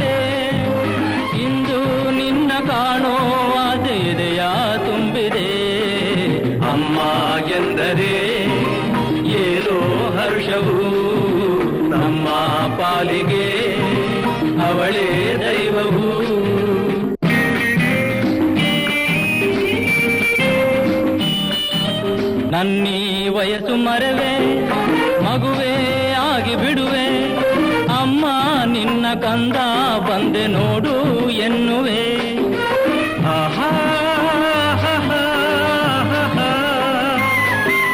ನನ್ನಿ ತೋಳಿನಲ್ಲಿ ಅವಳ ಬಳಸಿನಲಿವೆ ಇನ್ನು ನಿನ್ನ ಎಂದು ಬಿಟ್ಟು ಇರೆನು ಎನ್ನುವೆ.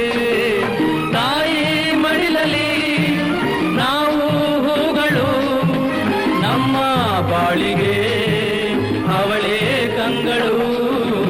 ಅಮ್ಮ ಎಂದರೆ ಏನೋ ಹರುಷವು.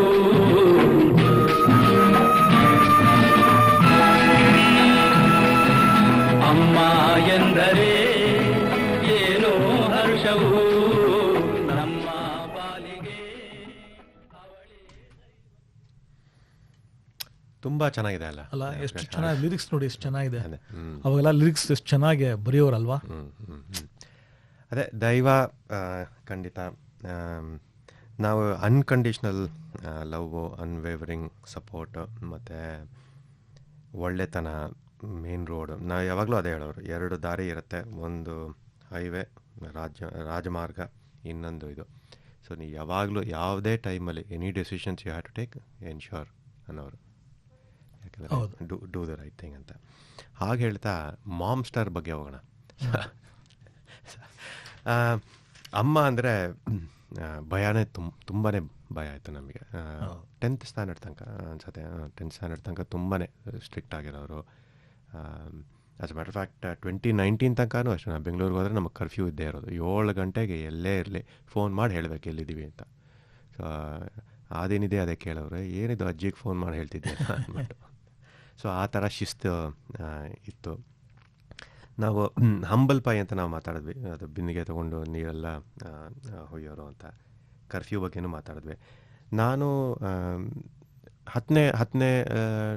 10th ಸ್ಟ್ಯಾಂಡರ್ಡ್ ಇರಬೇಕಾದ್ರೆ ಅನ್ಸುತ್ತೆ, ನನಗೆ ಜ್ಞಾಪಕ ಇರೋದು 7 ಗಂಟೆ ಕರ್ಫ್ಯೂ.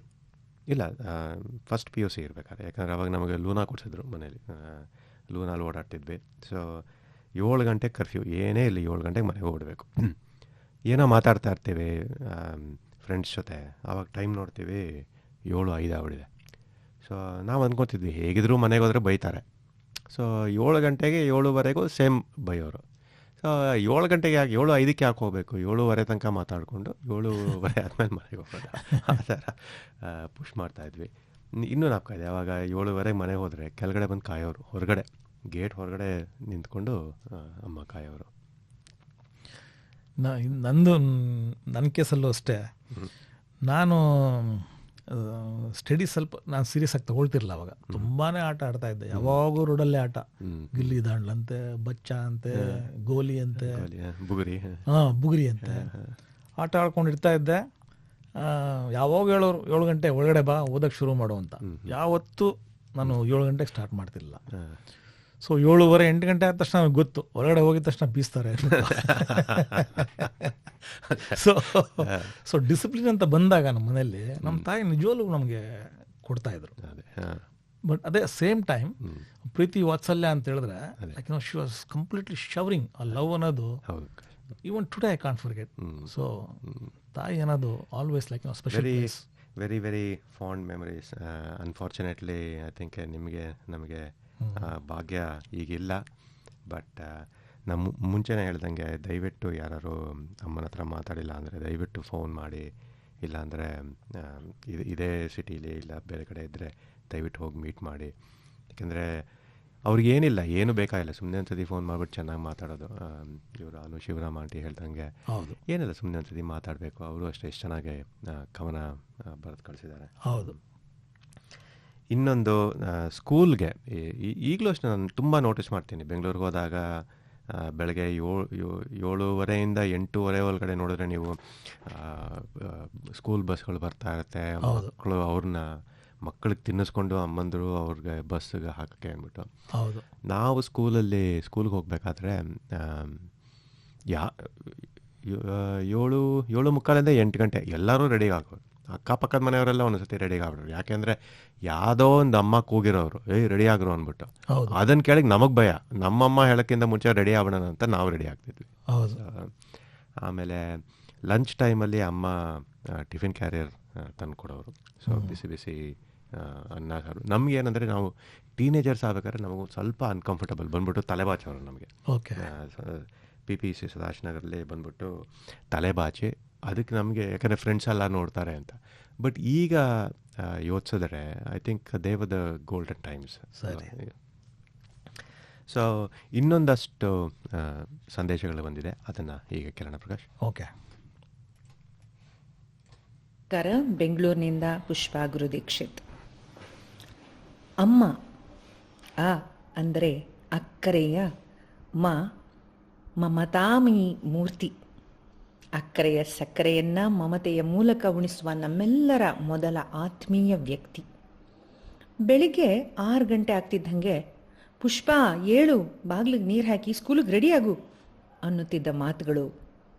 ಊಟ ತಿನ್ನುವಾಗ ಅದು ಬೇಡ ಇದು ಬೇಡ ಅಂತ ನಾನು ಅಂದಾಗ ಅದೇನದು ಕೊಟ್ಟಿದ್ದೆಲ್ಲ ತಿಂದು ಜೀರ್ಣಿಸ್ಕೊಳ್ಬೇಕು, ಹಾಗೆ ಕೆಲಸನೂ ಮಾಡಬೇಕು ಅನ್ನುತ್ತಾ ಇದ್ದ ಮಾತುಗಳು. ಕೆಲವೊಮ್ಮೆ ಜೀವನದಲ್ಲಿ ಏಳು ಬೀಳುಗಳಾದಾಗ ಎದ್ದು ನಿಂತು ಎಲ್ಲವನ್ನು ಗೆಲ್ಲು, ಎಲ್ಲವನ್ನ ಎದುರಿಸಿ ನಿಲ್ಲು ಅಂತ ಹೇಳ್ತಾ ಇದ್ದ ಮಾತುಗಳು ಇಂದಿಗೂ ಕೂಡ ನನ್ನ ಬದುಕಿನಲ್ಲಿ ಧೈರ್ಯದಿಂದ ಸಾಗಕ್ಕೆ ಸಹಾಯಕಾರಿಯಾಗಿದೆ.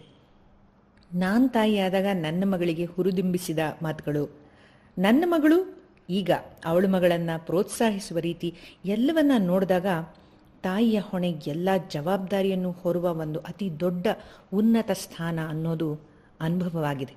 ಬರೀ ಜನ್ಮ ನೀಡಿದಾಗ ಮಾತ್ರ ತಾಯಿಯಲ್ಲ, ಜೀವನದಲ್ಲಿ ನಮಗೆ ತಾಯಿಯಷ್ಟೇ ಪ್ರೀತಿಯನ್ನು ತೋರಿಸುವ ಹಲವಾರು ಜನರು ಕೂಡ ನಮಗೆ ಅದೇ ಮಮತೆಯ ಸಿಹಿಯನ್ನು ಉಣಬಡಿಸ್ತಾರೆ ಅಲ್ವಾ? ಕಳೆದ 2 ದಿನಗಳಿಂದ ಶಿವಮೊಗ್ಗ ಜಿಲ್ಲೆಯ ತಾಳಗುಪ್ಪದ ಬಳಿ ಇರೋ ಅಜ್ಜನ ಮನೆ ಅನ್ನೋ ರೆಸಾರ್ಟ್ನಲ್ಲಿ ಉಳಿದುಕೊಂಡಿದ್ದೀವಿ.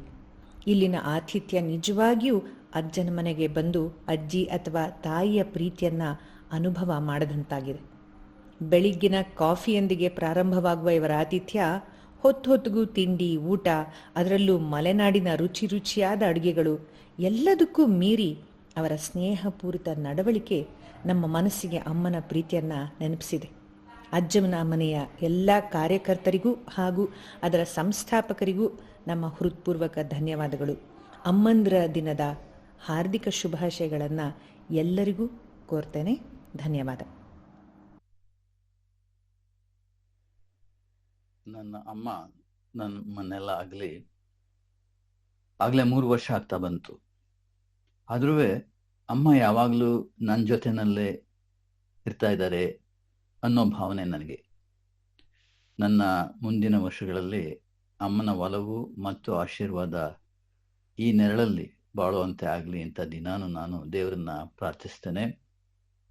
ಈ ಸಮಯದಲ್ಲಿ ನನಗೆ ಜ್ಞಾಪಕ ಬರೋದು ಸುವರ್ಣ ಭೂಮಿ ಈ ಚಿತ್ರಕ್ಕಾಗಿ PB ಶ್ರೀನಿವಾಸ್ ಮತ್ತು ಯೇಸುದಾಸ್ ಹಾಡಿರುವಂಥ ಗೀತೆ. ಕಾಣದ ದೇವರು ಊರಿಗೆ 100 ಹುಡುಕುವರಾರೋ ಕಾಣುವ ತಾಯೇ ಪರಮಗುರು.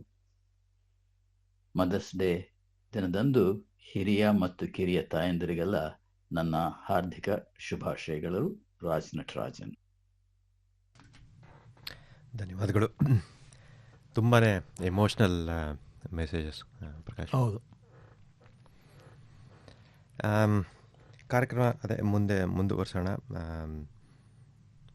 ಇತಿಹಾಸ, ಕನ್ನಡ ಇತಿಹಾಸ ಮತ್ತು ಭಾಷೆ ಬಗ್ಗೆ ಬೆಂಗಳೂರಿನ ಶ್ರೀ ಭಾರ್ಗವರಾಮ್ ಅಂಕಲ್ ಅವರು ಕಳೆದ ಕೆಲವು ವಾರಗಳಿಂದ ಸಂದೇಶಗಳನ್ನ ಕಳಿಸ್ತಾ ಇದ್ದಾರೆ. ಈಗ ಅಂಕಣ 4 ಕಳಿಸಿದ್ದಾರೆ, ಅದನ್ನು ಈಗ ಕೇಳೋಣ. ಓಂ ಶ್ರೀ ವೆಂಕಟೇಶಾಯ ಮಂಗಳಂ. ಕನ್ನಡ ಭಾಷೆ ಹಾಗೂ ಕರ್ನಾಟಕದ ಇತಿಹಾಸ ನಿರೂಪಣೆಯ ಭಾಗ 4. ಇಂದಿನ ಪ್ರಸಾರಣದಲ್ಲಿ ಕರ್ನಾಟಕದ ಪ್ರತಿಯೊಂದು ಜಿಲ್ಲೆಯ ವೈಶಿಷ್ಟ್ಯಗಳು ಹಾಗೂ ಪುಣ್ಯಕ್ಷೇತ್ರಗಳ ಲಘು ಪರಿಚಯ ನೀಡುತ್ತೇನೆ. ಈ ಕಾರ್ಯಕ್ರಮ ಆಲಿಸುತ್ತಿರುವ ಕನ್ನಡ ಬಾಂಧವರಿಗೆ ಹಾರ್ದಿಕ ಶುಭಾಶಯಗಳು. ಹಿಂದಿನ 3 ಪ್ರಸಾರಣಗಳಲ್ಲಿ ಭವ್ಯ ಅಖಂಡ ಭಾರತ ರಾಷ್ಟ್ರದ ಮೇಲೆ ಪರಕೀಯರ ದುರಾಕ್ರಮಣ, ದೇಶದ ವಿಭಜನೆ, ಹೀಗೆ ಅನೇಕ ದುಷ್ಕರ್ಮಗಳು ಸಂಭವಿಸಿದ ನಂತರ ಸ್ವಾತಂತ್ರ್ಯ ಗಳಿಸಿದ ಬಗ್ಗೆ ನಿರೂಪಣೆ ನೀಡಿದ್ದೆ. ಇಂದಿನಿಂದ ಕರ್ನಾಟಕದ ಜಿಲ್ಲೆಗಳ ವಿಶೇಷತೆಯ ಬಗ್ಗೆ ತಿಳಿದುಕೊಳ್ಳೋಣ. ಮೊಟ್ಟ ಮೊದಲಿಗೆ ಬೆಂಗಳೂರು ನಗರ ಹಾಗೂ ಅದರ ಗ್ರಾಮಾಂತರಗಳ ಬಗ್ಗೆ ಅವಲೋಕಿಸೋಣ. ಇಂದಿನ ಬೇಗೂರು ಗ್ರಾಮದಲ್ಲಿ ದೊರಕಿರುವ ಮಧ್ಯಕಾಲೀನ ಅಂದರೆ ಮಿಡವಲ್ ಪೀರಿಯಡ್ ಕನ್ನಡದ ಶಾಸನ ಪ್ರಕಾರ ಕ್ರಿಸ್ತ ಶಕ 350ರಲ್ಲಿ ಗಂಗರಾಜ ವಂಶದ ಶ್ರೀ ಪುರುಷ ಅವರು ಗಂಗನವಾಡಿ ಇಂದಿನ ಕೋಲಾರದಲ್ಲಿರುವ ಇಂದ ರಾಜ್ಯವಾಳುತ್ತಿದ್ದರು. ಬಹುಶಃ ಆಗ ಬೆಂಗಳೂರು ಅಸ್ತಿತ್ವದಲ್ಲಿಯೇ ಇರಲಿಲ್ಲ. ಈ ಶಾಸನದಲ್ಲಿ ಸ್ತ್ರೀ ಪುರುಷರು ತಮ್ಮ ಪ್ರದೇಶ ಉಳಿಸಿಕೊಳ್ಳಲು ಸಂದ ಯುದ್ಧದಲ್ಲಿ ಹೆಬ್ಬಾಳ್ ಕಿಟ್ಟಯ್ಯ ಎಂಬುವರು ಹುತಾತ್ಮರಾದರು, ಅಂದರೆ ಮಾರ್ಟೀರ್ ಆದರು ಎಂದು ಶ್ರದ್ಧಾಂಜಲಿಯೊಂದಿಗೆ ಪ್ರಶಂಸಿಸಿದ್ದಾರೆ. ತದನಂತರ ಗಂಗನವಾಡದಿಂದ ಇಂದಿನ ತಲಕಾಡನ್ನು ರಾಜಧಾನಿಯಾಗಿ ಬದಲಿಸಿದರೆಂದು ಸ್ಮಾರಕಗಳು ತಿಳಿಸಿವೆ. ಇಂದಿನ ಬೇಗೂರು ಪ್ರದೇಶದಲ್ಲಿ ಸಿಕ್ಕಿರುವ ಕ್ರಿಸ್ತಶಕ 1024 ಶಿಲಾಲೇಖನ ಪ್ರಕಾರ ಗಂಗರಾಜ ವಂಶದವರು ಯಾವುದೋ ಯುದ್ಧದ ನಂತರ ಬೆಂಗಾವಲ ಊರು ಅಂದರೆ ಅಂಗರಕ್ಷಕ ಬಾಡಿಗಾರ್ಡ್ ಎಂಬ ಹೆಸರನ್ನು ಇಟ್ಟಿದ್ದನ್ನು ಕೆತ್ತಲಾಗಿದೆ. ತದನಂತರ ಸಿಕ್ಕಿರುವ ಶಾಸನಗಳ ಬಗ್ಗೆ ತಾಳೆಯಾಗದೆ ಬಹಳ ಕನ್ಫ್ಯೂಸ್ ಆಗುತ್ತದೆ. ಜನಕಲ್ಪಿತ ಅಂದರೆ ಎಸೆಂಪ್ಟಿವ್ ಕಥೆಯಂತೆ ಬೆಂದಕಾಳೂರು ಎಂಬ ಹೆಸರು ಬೆಂಗಳೂರು ಆಗಿ ನಾಲಿಗೆ ಹೊರಳದ ಬ್ರಿಟಿಷರಿಂದ ಬ್ಯಾಂಗ್ಳೂರ್ ಆಯಿತು. ಕನ್ನಡ ಪ್ರದೇಶೋತ್ತರಗಳೇ, ತಾವು BANGALORE ಬ್ಯಾಂಗ್ಳೂರ್ ಅನ್ನುವುದು ಬಿಟ್ಟು BENGALURU ಎಂದು ಬರೆಯುವುದು ಅಥವಾ ನುಡಿಯಬೇಕಾಗಿ ಕಳಕಳಿ ಪ್ರಾರ್ಥನೆ. ಶ್ರೀ ಕೆಂಪೇಗೌಡ 1510-1569 ವಿಜಯನಗರದ ಸಾಮ್ರಾಜ್ಯದ ಅತಿ ದೊಡ್ಡ ಸಾಮಂತ ರಾಜ್ಯ ಯಲಹಂಕ ನಾಡಿನ ಪಾಳೆಗಾರರಾಗಿದ್ದರು. ಅತಿ ಚಾಣಾಕ್ಷ ದಕ್ಷ ಆಡಳಿತಗಾರ ಆಗಿದ್ದ ಗೌಡರು 1537ರಲ್ಲಿ ಬೆಂಗಳೂರು ಸ್ಥಾಪಿಸಿದರು. ವ್ಯಾಪಾರಿ ಹಾಗೂ ಗ್ರಾಹಕರಿಗೆ ಅನುಕೂಲವಾಗುವಂತೆ 20 ಥರದ ಪೇಟೆ, ಚಿಕ್ಕಪೇಟೆ, ಬಳೆಪೇಟೆ, ತರಗುಪೇಟೆ, ಕುಂಬಾರಪೇಟೆ ಹೀಗೆ ರಚಿಸಿದರು. ಅನೇಕ ಕೆರೆಗಳು, ಅಗಲವಾದ ರಸ್ತೆ, ಉದ್ಯಾನ, ದೇವಳ ಜೀರ್ಣೋದ್ಧಾರ ಹೀಗೆ ಅನೇಕ ಬೆಳವಣಿಗೆ ಆದ ಬಗ್ಗೆ ಕನ್ನಡಿಗೆ ಗೊತ್ತಿರುವುದರಿಂದ ಅವೆಲ್ಲ ಮತ್ತೆ ಹೇಳಬೇಕಾಗಿಲ್ಲ. ಅವರ ನಂತರ ಮೈಸೂರು ಸಂಸ್ಥಾನದ ಶ್ರೀ ನಾಲ್ವಡಿ ಕೃಷ್ಣರಾಜ ಒಡೆಯರ್ ಅವರ ಆಡಳಿತದಲ್ಲಿ ಅನೇಕ ಆಧುನಿಕ ವ್ಯವಸ್ಥೆಗಳ ನವಬೆಂಗಳೂರು ಉಗಮಗೊಂಡಿತು. 1864ರಲ್ಲಿ ಕಂಟೋನ್ಮೆಂಟ್, 1881ರಲ್ಲಿ ಸಿಟಿ ರೈಲ್ವೆ ಸ್ಟೇಷನ್, 1905ರಲ್ಲಿ ಏಷ್ಯಾದ ಮೊದಲ ವಿದ್ಯುತ್ ರಸ್ತೆ ದೀಪ, ಆಸ್ಪತ್ರೆ, ಕಾಲೇಜು, ಕಾಂಕ್ರೀಟ್ ರಸ್ತೆ, KR ಮಾರ್ಕೆಟ್, ವಿದ್ಯುತ್ಕರಣ ಈ ರೀತಿ ಅನೇಕ ಅಭಿವೃದ್ಧಿಗಳನ್ನು ಮಾಡಿದರು. 1947ರಲ್ಲಿ ಮೈಸೂರು ಸಂಸ್ಥಾನ ಭಾರತದ ರಾಜ್ಯವಾಗಿ ವಿಲೀನಗೊಂಡ ನಂತರ ಮೊದಲ ಮುಖ್ಯಮಂತ್ರಿ ಆಗಿದ್ದ ಕೆ. ಚೆಂಗಲರಾಯರೆಡ್ಡಿ ಅವರ ಅಧಿಕಾರ 1952ರಲ್ಲಿ ಮುಗಿದು ಕೆಂಗಲ್ ಹನುಮಂತಯ್ಯ ಅವರು ಮುಖ್ಯಮಂತ್ರಿ ಆದರು.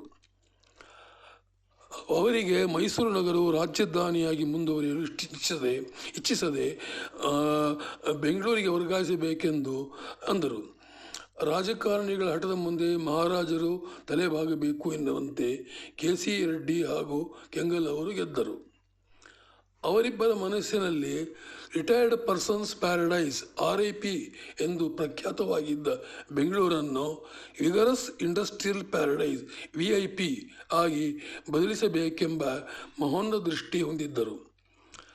ಅವರ ಮೊದಲ ಕಾಣಿಕೆಯಾಗಿ ಕರ್ನಾಟಕ ರಾಜ್ಯದ ಹೆಗ್ಗಳಿಕೆಯ ಭವ್ಯ ಕಟ್ಟಡ ವಿಧಾನಸೌಧದ ಬಗ್ಗೆ ಕೆಲವು ವಿಶೇಷ ಮಾಹಿತಿಗಳನ್ನು ತಿಳಿಸುತ್ತೇನೆ. 1868ರಲ್ಲಿ ಸರ್ಕಾರದ ವಿವಿಧ ಕಚೇರಿಗಳು ಒಂದೇ ಕಟ್ಟಡದಲ್ಲಿ ಇರಬೇಕೆಂದು ಬ್ರಿಟಿಷರು 18 ಕಚೇರಿ ಅಂದರೆ 18 ಕಚೇರಿ ಎಂದು ಕೆಂಪು ಕಟ್ಟಡ ನಿರ್ಮಾಣ ಮಾಡಿದರು. ಈಗ ಅದು ಹೈಕೋರ್ಟ್ ಆಗಿದೆ. ಸಾರ್ವಜನಿಕರಿಗೆ ಅನುಕೂಲ ಕಲ್ಪಿಸುವ 18 ಕಚೇರಿಯಂಥ ಭವ್ಯ ಕಟ್ಟಡ ಈ ರಾಜ್ಯದಲ್ಲಿ ಇಲ್ಲ ಎಂದು ಬ್ರಿಟಿಷರು ಬೀಗುತ್ತಿದ್ದರಂತೆ. ಆ ಅವಮಾನದ ಸೇಡನ್ನು ತೀರಿಸಿಕೊಳ್ಳಲು ಅದರ ಮುಂದೆ ಇದ್ದ ರೆಸಿಡೆನ್ಸಿ ಕಾಂಪೌಂಡ್ 60 ಎಕರೆ ಜಮೀನಿನಲ್ಲಿ ವಿಧಾನಸೌಧ ನಿರ್ಮಿಸಲು ನಿಶ್ಚಯಿಸಿದರು. ಈ ಅಹಂಕಾರದ ಬ್ರಿಟಿಷರಿಗೆ ಸರಿಯಾದ ಉತ್ತರ ನೀಡಬೇಕೆಂದು 1950ರಲ್ಲಿ ಚೀಫ್ ಆರ್ಕಿಟೆಕ್ಟ್ ಆಗಿದ್ದ BR ಮಾಣಿಕ್ಕಂ ಅವರಿಗೆ ಈ ದಾಷ್ಟಿಕತೆಯ ಬಗ್ಗೆ KC ರೆಡ್ಡಿ ಹಾಗೂ ಕೆಂಗಲ್ ತಿಳಿಸಿದರು. ಅವರ ಸೂಚನೆಯಂತೆ ಅಠಾರಾ ಕಚೇರಿ ಮುಂದೆ ಸುಮಾರು 30 ಅಡಿ ಎತ್ತರದಲ್ಲಿ ಗ್ರೌಂಡ್ ಫ್ಲೋರ್ ಬರುವಂತೆ ವಿಧಾನಸೌಧದ ವಿನ್ಯಾಸ ಅಂತಿಮಗೊಳಿಸಿದರು. ಸುಮಾರು 60 ಸಹಾಯಕರೊಂದಿಗೆ ನಿಯೋ ದ್ರಾವಿಡಿಯನ್ ಕಲೆಯ ವೈಖರಿಯಲ್ಲಿ ಬೃಹತ್ ಕಟ್ಟಡ ವಿನ್ಯಾಸ ಪೂರೈಸಿದರು. ಅಸ್ಥಿಭಾರ ಸಮಾರಂಭಕ್ಕೆ ಮುನ್ನವೇ ರೆಡ್ಡಿ ಹಾಗೂ ಕೆಂಗಲ್ ಅವರು ಶ್ರೀ ಕೆಂಗಲ್ ಆಂಜನೇಯ ಸ್ವಾಮಿಗೆ ಕ್ಷೀರಾಭಿಷೇಕ ಮಾಡಿಸಿದ ಹಾಲು ಇದ್ದ ಲೋಟ ಹಿಡಿದುಕೊಂಡು ವಿಧಾನಸೌಧ ನಿರ್ಮಾಣವನ್ನು ಸ್ವಾರ್ಥಕತೆ ಇಲ್ಲದೆ ಮುಗಿಸುತ್ತೇವೆ ಎಂಬ ವಾಗ್ದಾನದೊಂದಿಗೆ ಪ್ರಾರ್ಥಿಸಿ ಕುಡಿದರಂತೆ. ಅಂದಿನ ರಾಜಕಾರಣಿಗಳಿಗೆ ಭಾರತದ ಉನ್ನತಿಯೇ ಮುಖ್ಯ ಕಾರಣವಾಗಿತ್ತು. 13/7/51ರಲ್ಲಿ ಪ್ರಧಾನ ಮಂತ್ರಿ ಜವಾಹರ್ಲಾಲ್ ನೆಹರು ಅವರು ಅಸ್ಥಿಭಾರ ನೆರವೇರಿಸಿದರು. ಅಂದು ವಿವಿಧ ಬಂದೆಖಾನೆಗಳಲ್ಲಿ ಬಂದಿಗಳು ಹಾಗೂ ಸಾವಿರಾರು ಕಟ್ಟಡ ನಿಪುಣರನ್ನು ನೇಮಿಸಿ ರಾಜ್ಯ ಸರ್ಕಾರದ ಮೈಸೂರು ಪಬ್ಲಿಕ್ ವರ್ಕ್ಸ್ ಡಿಪಾರ್ಟ್ಮೆಂಟ್ ಕಾಮಗಾರಿಯೊಂದಿಗೆ ಗ್ರೌಂಡ್ ಫ್ಲೋರ್ ಪ್ಲಸ್ 4 ಅಂತಸ್ತಿನ ವಿಧಾನಸೌಧ ಕಟ್ಟಡ ಸಂಪೂರ್ಣಗೊಳಿಸಿದರು. ಕೇವಲ 5 ವರ್ಷಗಳಲ್ಲಿಯೇ ಇಂತಹ ಭವ್ಯ ಕಟ್ಟಡ ನಿರ್ಮಿಸಿರುವುದು ಪವಾಡ ಎನಿಸುತ್ತದೆ. 10/10/56ರಂದು ವಿದ್ಯುಕ್ತವಾಗಿ ಕನ್ನಡ ನಾಡಿಗೆ ಅರ್ಪಿಸಿದರು. ಆಶ್ಚರ್ಯವೇನೆಂದರೆ ಇನಾಗ್ಯುರೇಷನ್ ಸಮಾರಂಭದ ದಾಖಲೆಗಳೇ ಇಲ್ಲ. ಇನ್ನೊಂದು ಸ್ವಾರಸ್ಯಕರ ವಿಚಾರ ಏನೆಂದರೆ ತೀಕ್ಷ್ಣಮತಿಯಾಗಿದ್ದ ಅಂದರೆ ಬ್ರಿಲಿಯಂಟ್ ಆಗಿದ್ದ ಶ್ರೀ ಮಾಣಿಕ್ಕಂ ಅವರು ಕರಾರುವಾಕ್ಕಾಗಿ ವೆರಿ ಪ್ರಿಸೈಸ್ಲಿ 5,50,505 ಚದರ ಅಡಿಯ ಬೃಹದಾಕಾರ ಕಟ್ಟಡವು ಆರ್ಕಿಟೆಕ್ಟ್ ಮಾರ್ವಲ್ ಆಗಿ ಅನಿಸುತ್ತದೆ. ಇದರ ನಿರ್ಮಾಣಕ್ಕೆ 1,84,00,000 ರೂಪಾಯಿ ಖರ್ಚಾಗಿದೆಯಂತೆ. ಅಂದರೆ ಚದರಡಿಗೆ ₹33.42 ವೆಚ್ಚ ಆಯಿತು. ಈಗ 1,84,00,000ಕ್ಕೆ 4 BHK ಅಪಾರ್ಟ್ಮೆಂಟ್ ಸಹ ದೊರೆಯುವುದಿಲ್ಲ. ಕರ್ನಾಟಕ ರಾಜ್ಯದ ಜಿಲ್ಲೆಗಳಲ್ಲಿ ಜನಸಂಖ್ಯೆ ಹಾಗೂ ಕಾಮಗಾರಿ ಹೆಚ್ಚುತ್ತಿದ್ದು ಅದರ ನಿರ್ವಹಣೆಗೆ ಕಚೇರಿಗಳ ಸಂಖ್ಯೆ ಇರುತ್ತಿತ್ತು. ಇವೆಲ್ಲವೂ ಒಂದೇ ಕಟ್ಟಡದಲ್ಲಿ ಇರಬೇಕೆಂದು ವಿಧಾನಸೌಧದ ಪಕ್ಕದಲ್ಲಿದ್ದ ವಿಕಾಸಸೌಧ ನಿರ್ಮಿಸಲು 8 ಎಕರೆಯ ಜಾಗದ ಗೌರ್ಮೆಂಟ್ ಪ್ರೆಸ್ ಕಟ್ಟಡವನ್ನು ಕೆಡವಿದರು. ಅದೇ ಶೈಲಿಯ ವಿಕಾಸಸೌಧವನ್ನು ಮುಖ್ಯಮಂತ್ರಿ SM ಶ್ರೀಕೃಷ್ಣ ರವರು 5/2/2004ರಂದು ಪ್ರಾರಂಭೋತ್ಸವ ಮಾಡಿದರು. ಪ್ರಿಯ ಶ್ರೋತೃ ಬಾಂಧವರೇ, ಈಗ ಸಮಯ ಮೀರುತ್ತಿದೆ. ಮುಂದಿನ 5ನೇ ಭಾಗದಲ್ಲಿ ಬೆಂಗಳೂರು ನಗರ, ಗ್ರಾಮಾಂತರ ಹಾಗೂ ಕೋಲಾರ ಜಿಲ್ಲೆಯ ಬಗ್ಗೆ ತಿಳಿಸುತ್ತೇನೆ. ತಮಗೆಲ್ಲರಿಗೂ ಅಭಿವಾದನಗಳೊಂದಿಗೆ ಸಂದ ಅಕ್ಷಯ ತೃತೀಯ ಹಬ್ಬದ ಹಾರ್ದಿಕ ಶುಭಾಶಯಗಳು. ಜಯ ಕರ್ನಾಟಕ ಮಾತೆ, ಶ್ರೀಗನ್ನಡಂ ಗೆಲ್ಗೆ. ವಿ ಭಾರ್ಗವರಾಮ್. ಧನ್ಯವಾದಗಳು ಅಂಕಲ್. ತುಂಬಾ ಚೆನ್ನಾಗಿ ಬರ್ತಿದೆ ಮತ್ತು ನಿಮ್ಮ ಮುಂದಿನ ಅಂಕಣಕ್ಕೆ ನಾವು ಎದುರು ನೋಡ್ತಾ ಇದ್ದೀವಿ. ಈಗ ಒಂದು ಸ್ಪಾನ್ಸರ್ ಸಂದೇಶ ಕೇಳೋಣ.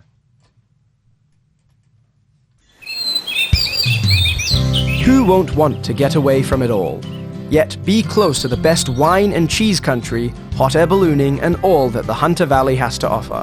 It's the home among the gum trees at Lovedale for family-friendly, short-stay accommodation on a well-appointed farm property.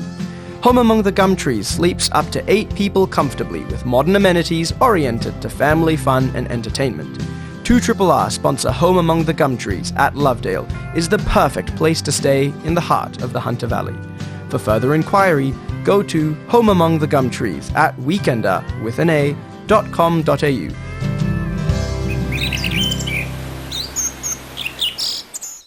The Hughes Park Community Garden located near Burns Bay Road has been updated. With a generous investment from Council and a grant from the Department of Planning and Environment, the garden is looking better than ever. What a fantastic way to learn about growing food in a sustainable garden. Better still, get some fresh air and make new friends. Why wait? Join the group today. Email Lane Cove Community Garden at gmail.com or visit their Facebook page.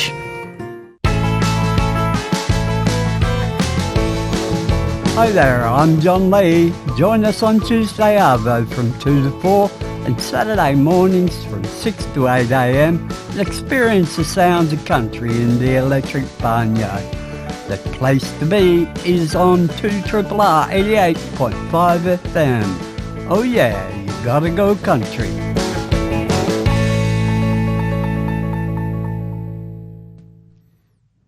To RRR ನಿಲಯದ Sydney Kannadavani.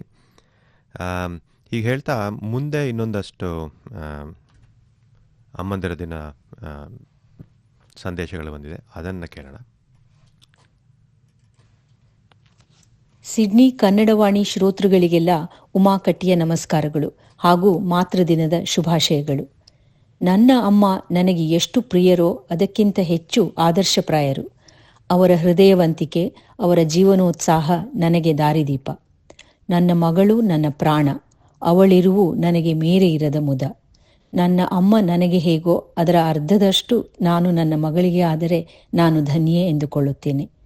ನನ್ನಿಂದ ಒಂದಿನಿತು ನನ್ನ ಅಮ್ಮನ ಗುಣ ಮುಂದೆ ಅವಳಿಂದ ಅವಳ ಮಕ್ಕಳಿಗೆ ಬರುವಂತಾಗಲಿ ಎನ್ನುವ ಆಶಯ. ಮತ್ತೊಮ್ಮೆ ಎಲ್ಲರಿಗೂ ಶುಭಾಶಯಗಳು. ನಮಸ್ಕಾರ. 11/5/2025 ಭಾನುವಾರ ಮದರ್ಸ್ ಡೇ ಅಂದು ಸಿಡ್ನಿ ಕನ್ನಡವಾಣಿ ಬಾನುಲಿಯ ಪ್ರಸಾರಣದಲ್ಲಿ ನನ್ನ ತಾಯಿ ದಿವಂಗತ ಮಂಜುಳಾಬಾಯಿ 1927-2007 ನೀಡಿದ ಮಾತೃತ್ವದ ಶಿಕ್ಷೆ ಘಟನೆ, ಅದನ್ನು ಮಮತೆಯ ಶಿಕ್ಷೆ ಅಂತ ನಾನು ಕರಿತೀನಿ. 1955 ನಾನು ಶಿವಮೊಗ್ಗದಲ್ಲಿನ ಮಿಡಲ್ ಸ್ಕೂಲ್ ಶಾಲೆ ಮುಗಿದ ನಂತರ ನಡೆದು ಮನೆಗೆ ಬರ್ತಿದ್ದಾಗ ರಸ್ತೆಯಲ್ಲಿ ಬಿದ್ದು ₹1 ನಾಣ್ಯ ನೋಡಿದೆ. ಚಕ್ಕನೆತ್ತಿಕೊಂಡು ತೂತಿಲ್ಲದ ಕಾಕಿ ಚಡ್ಡಿ ಎಡಜೇಬಿಯಲ್ಲಿ ಹಾಕಿಕೊಂಡೆ. ಹಾದಿಯಲ್ಲಿದ್ದ ಉಡುಪಿ ಭವನದಲ್ಲಿ ಆಗ 1 ಆಣೆಗೆ ಪ್ಲೇನು ಅಥವಾ 2 ಖಾಲಿ ದೋಸೆ, 1 ಆಣೆಗೆ ಸಾದಾ ಮಸಾಲೆ ದೋಸೆ ಹಾಗೂ 2 ಆಣೆಗೆ ಬೆಣ್ಣೆ ಮಸಾಲೆ ಸಿಗ್ತಿತ್ತು. ಬೆಣ್ಣೆ ಮಸಾಲೆ ತಿಂದು ದುಡ್ಡು ಕೊಟ್ಟ ನಂತರ ಆತ ವಾಪಸ್ ಕೊಟ್ಟ 14 ಆಣೆ ಜೇಬಿನಲ್ಲಿ ಹಾಕ್ಕೊಂಡು ಮನೆಗೆ ಬರುವಾಗ ಇನ್ನೂ 7 ತಿನ್ಬಹುದು ಎಂದು ಮನಸ್ಸು ಪುಟಿಯಿತು. ಮನೆಗೆ ಬಂದೊಡನೆ ದೋಸೆಯ ವಾಸನೆ ಗ್ರಾಣಿಸಿದ ನನ್ನ ತಾಯಿ, ಏನೋ ದುಡ್ಡು ತಿಂದು ದುಡ್ಡು ಕದ್ದು ದೋಸೆ ತಿಂದ್ಯಾ ಎಂದು ಗದರಿದಳು.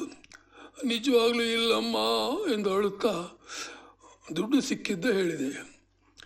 ನನ್ನ ಜೇಬಿನಲ್ಲಿದ್ದ 14 ಆಣೆ ತೆಗೆದುಕೊಂಡು ರಸ್ತೆ ಮೇಲೆ ಸಿಕ್ಕ ಹಣ ಪಿಶಾಚಿ ಕಣೋ ಗೊತ್ತಾಯ್ತಾ ಎಂದವಳು ಅದಕ್ಕೆ 2 ಆಣೆ ಸೇರಿಸಿ ಎದುರಿದ್ದ ದೇವಳದ ಹುಂಡಿಗೆ ಹಾಕಿದಳು. ನಾನು ಕನಸು ಕಂಡಿದ್ದ 7 ಮಸಾಲೆ ದೋಸೆ ಹುಂಡಿಗೆ ಹೋಯಿತು. ಈ ರೀತಿ ಮಮತೆಯ ಶಿಕ್ಷೆ ನೀಡಿದ ನನ್ನ ಮಾತಿಗೆ ಸಹಸ್ರಾರು ನಮನಗಳು. V ಭಾರ್ಗವರಾಮ್. Hi Amma, Meghana Bengaluru. I just wanted to wish you Happy Mother's Day. Amma, nanna atyuttama ಅಮ್ಮನಾಗಿದ್ದಕ್ಕಾಗಿ ಧನ್ಯವಾದಗಳು. Amma, you have loved me, cared for me through all the emotional roller coasters that we've been through. You are the strongest woman I know, full of immense joy and kindness as you move through the world with the most generosity I've ever witnessed, always giving to others. ನೀನು ನಮ್ಮೆಲ್ಲರ ಆರೋಗ್ಯಕ್ಕೆ, ಬೆಳವಣಿಗೆಗೆ, ಸಂತೋಷಕ್ಕೆ ಮಾಡಿರುವ ತ್ಯಾಗಕ್ಕೆ ನನ್ನ ಧನ್ಯವಾದಗಳು. I love you and happy Mother's Day. ಇವತ್ತಿನ ಕಾರ್ಯಕ್ರಮಕ್ಕೆ ಕೊನೆಗೆ ಬಂದಿದ್ದೇವೆ.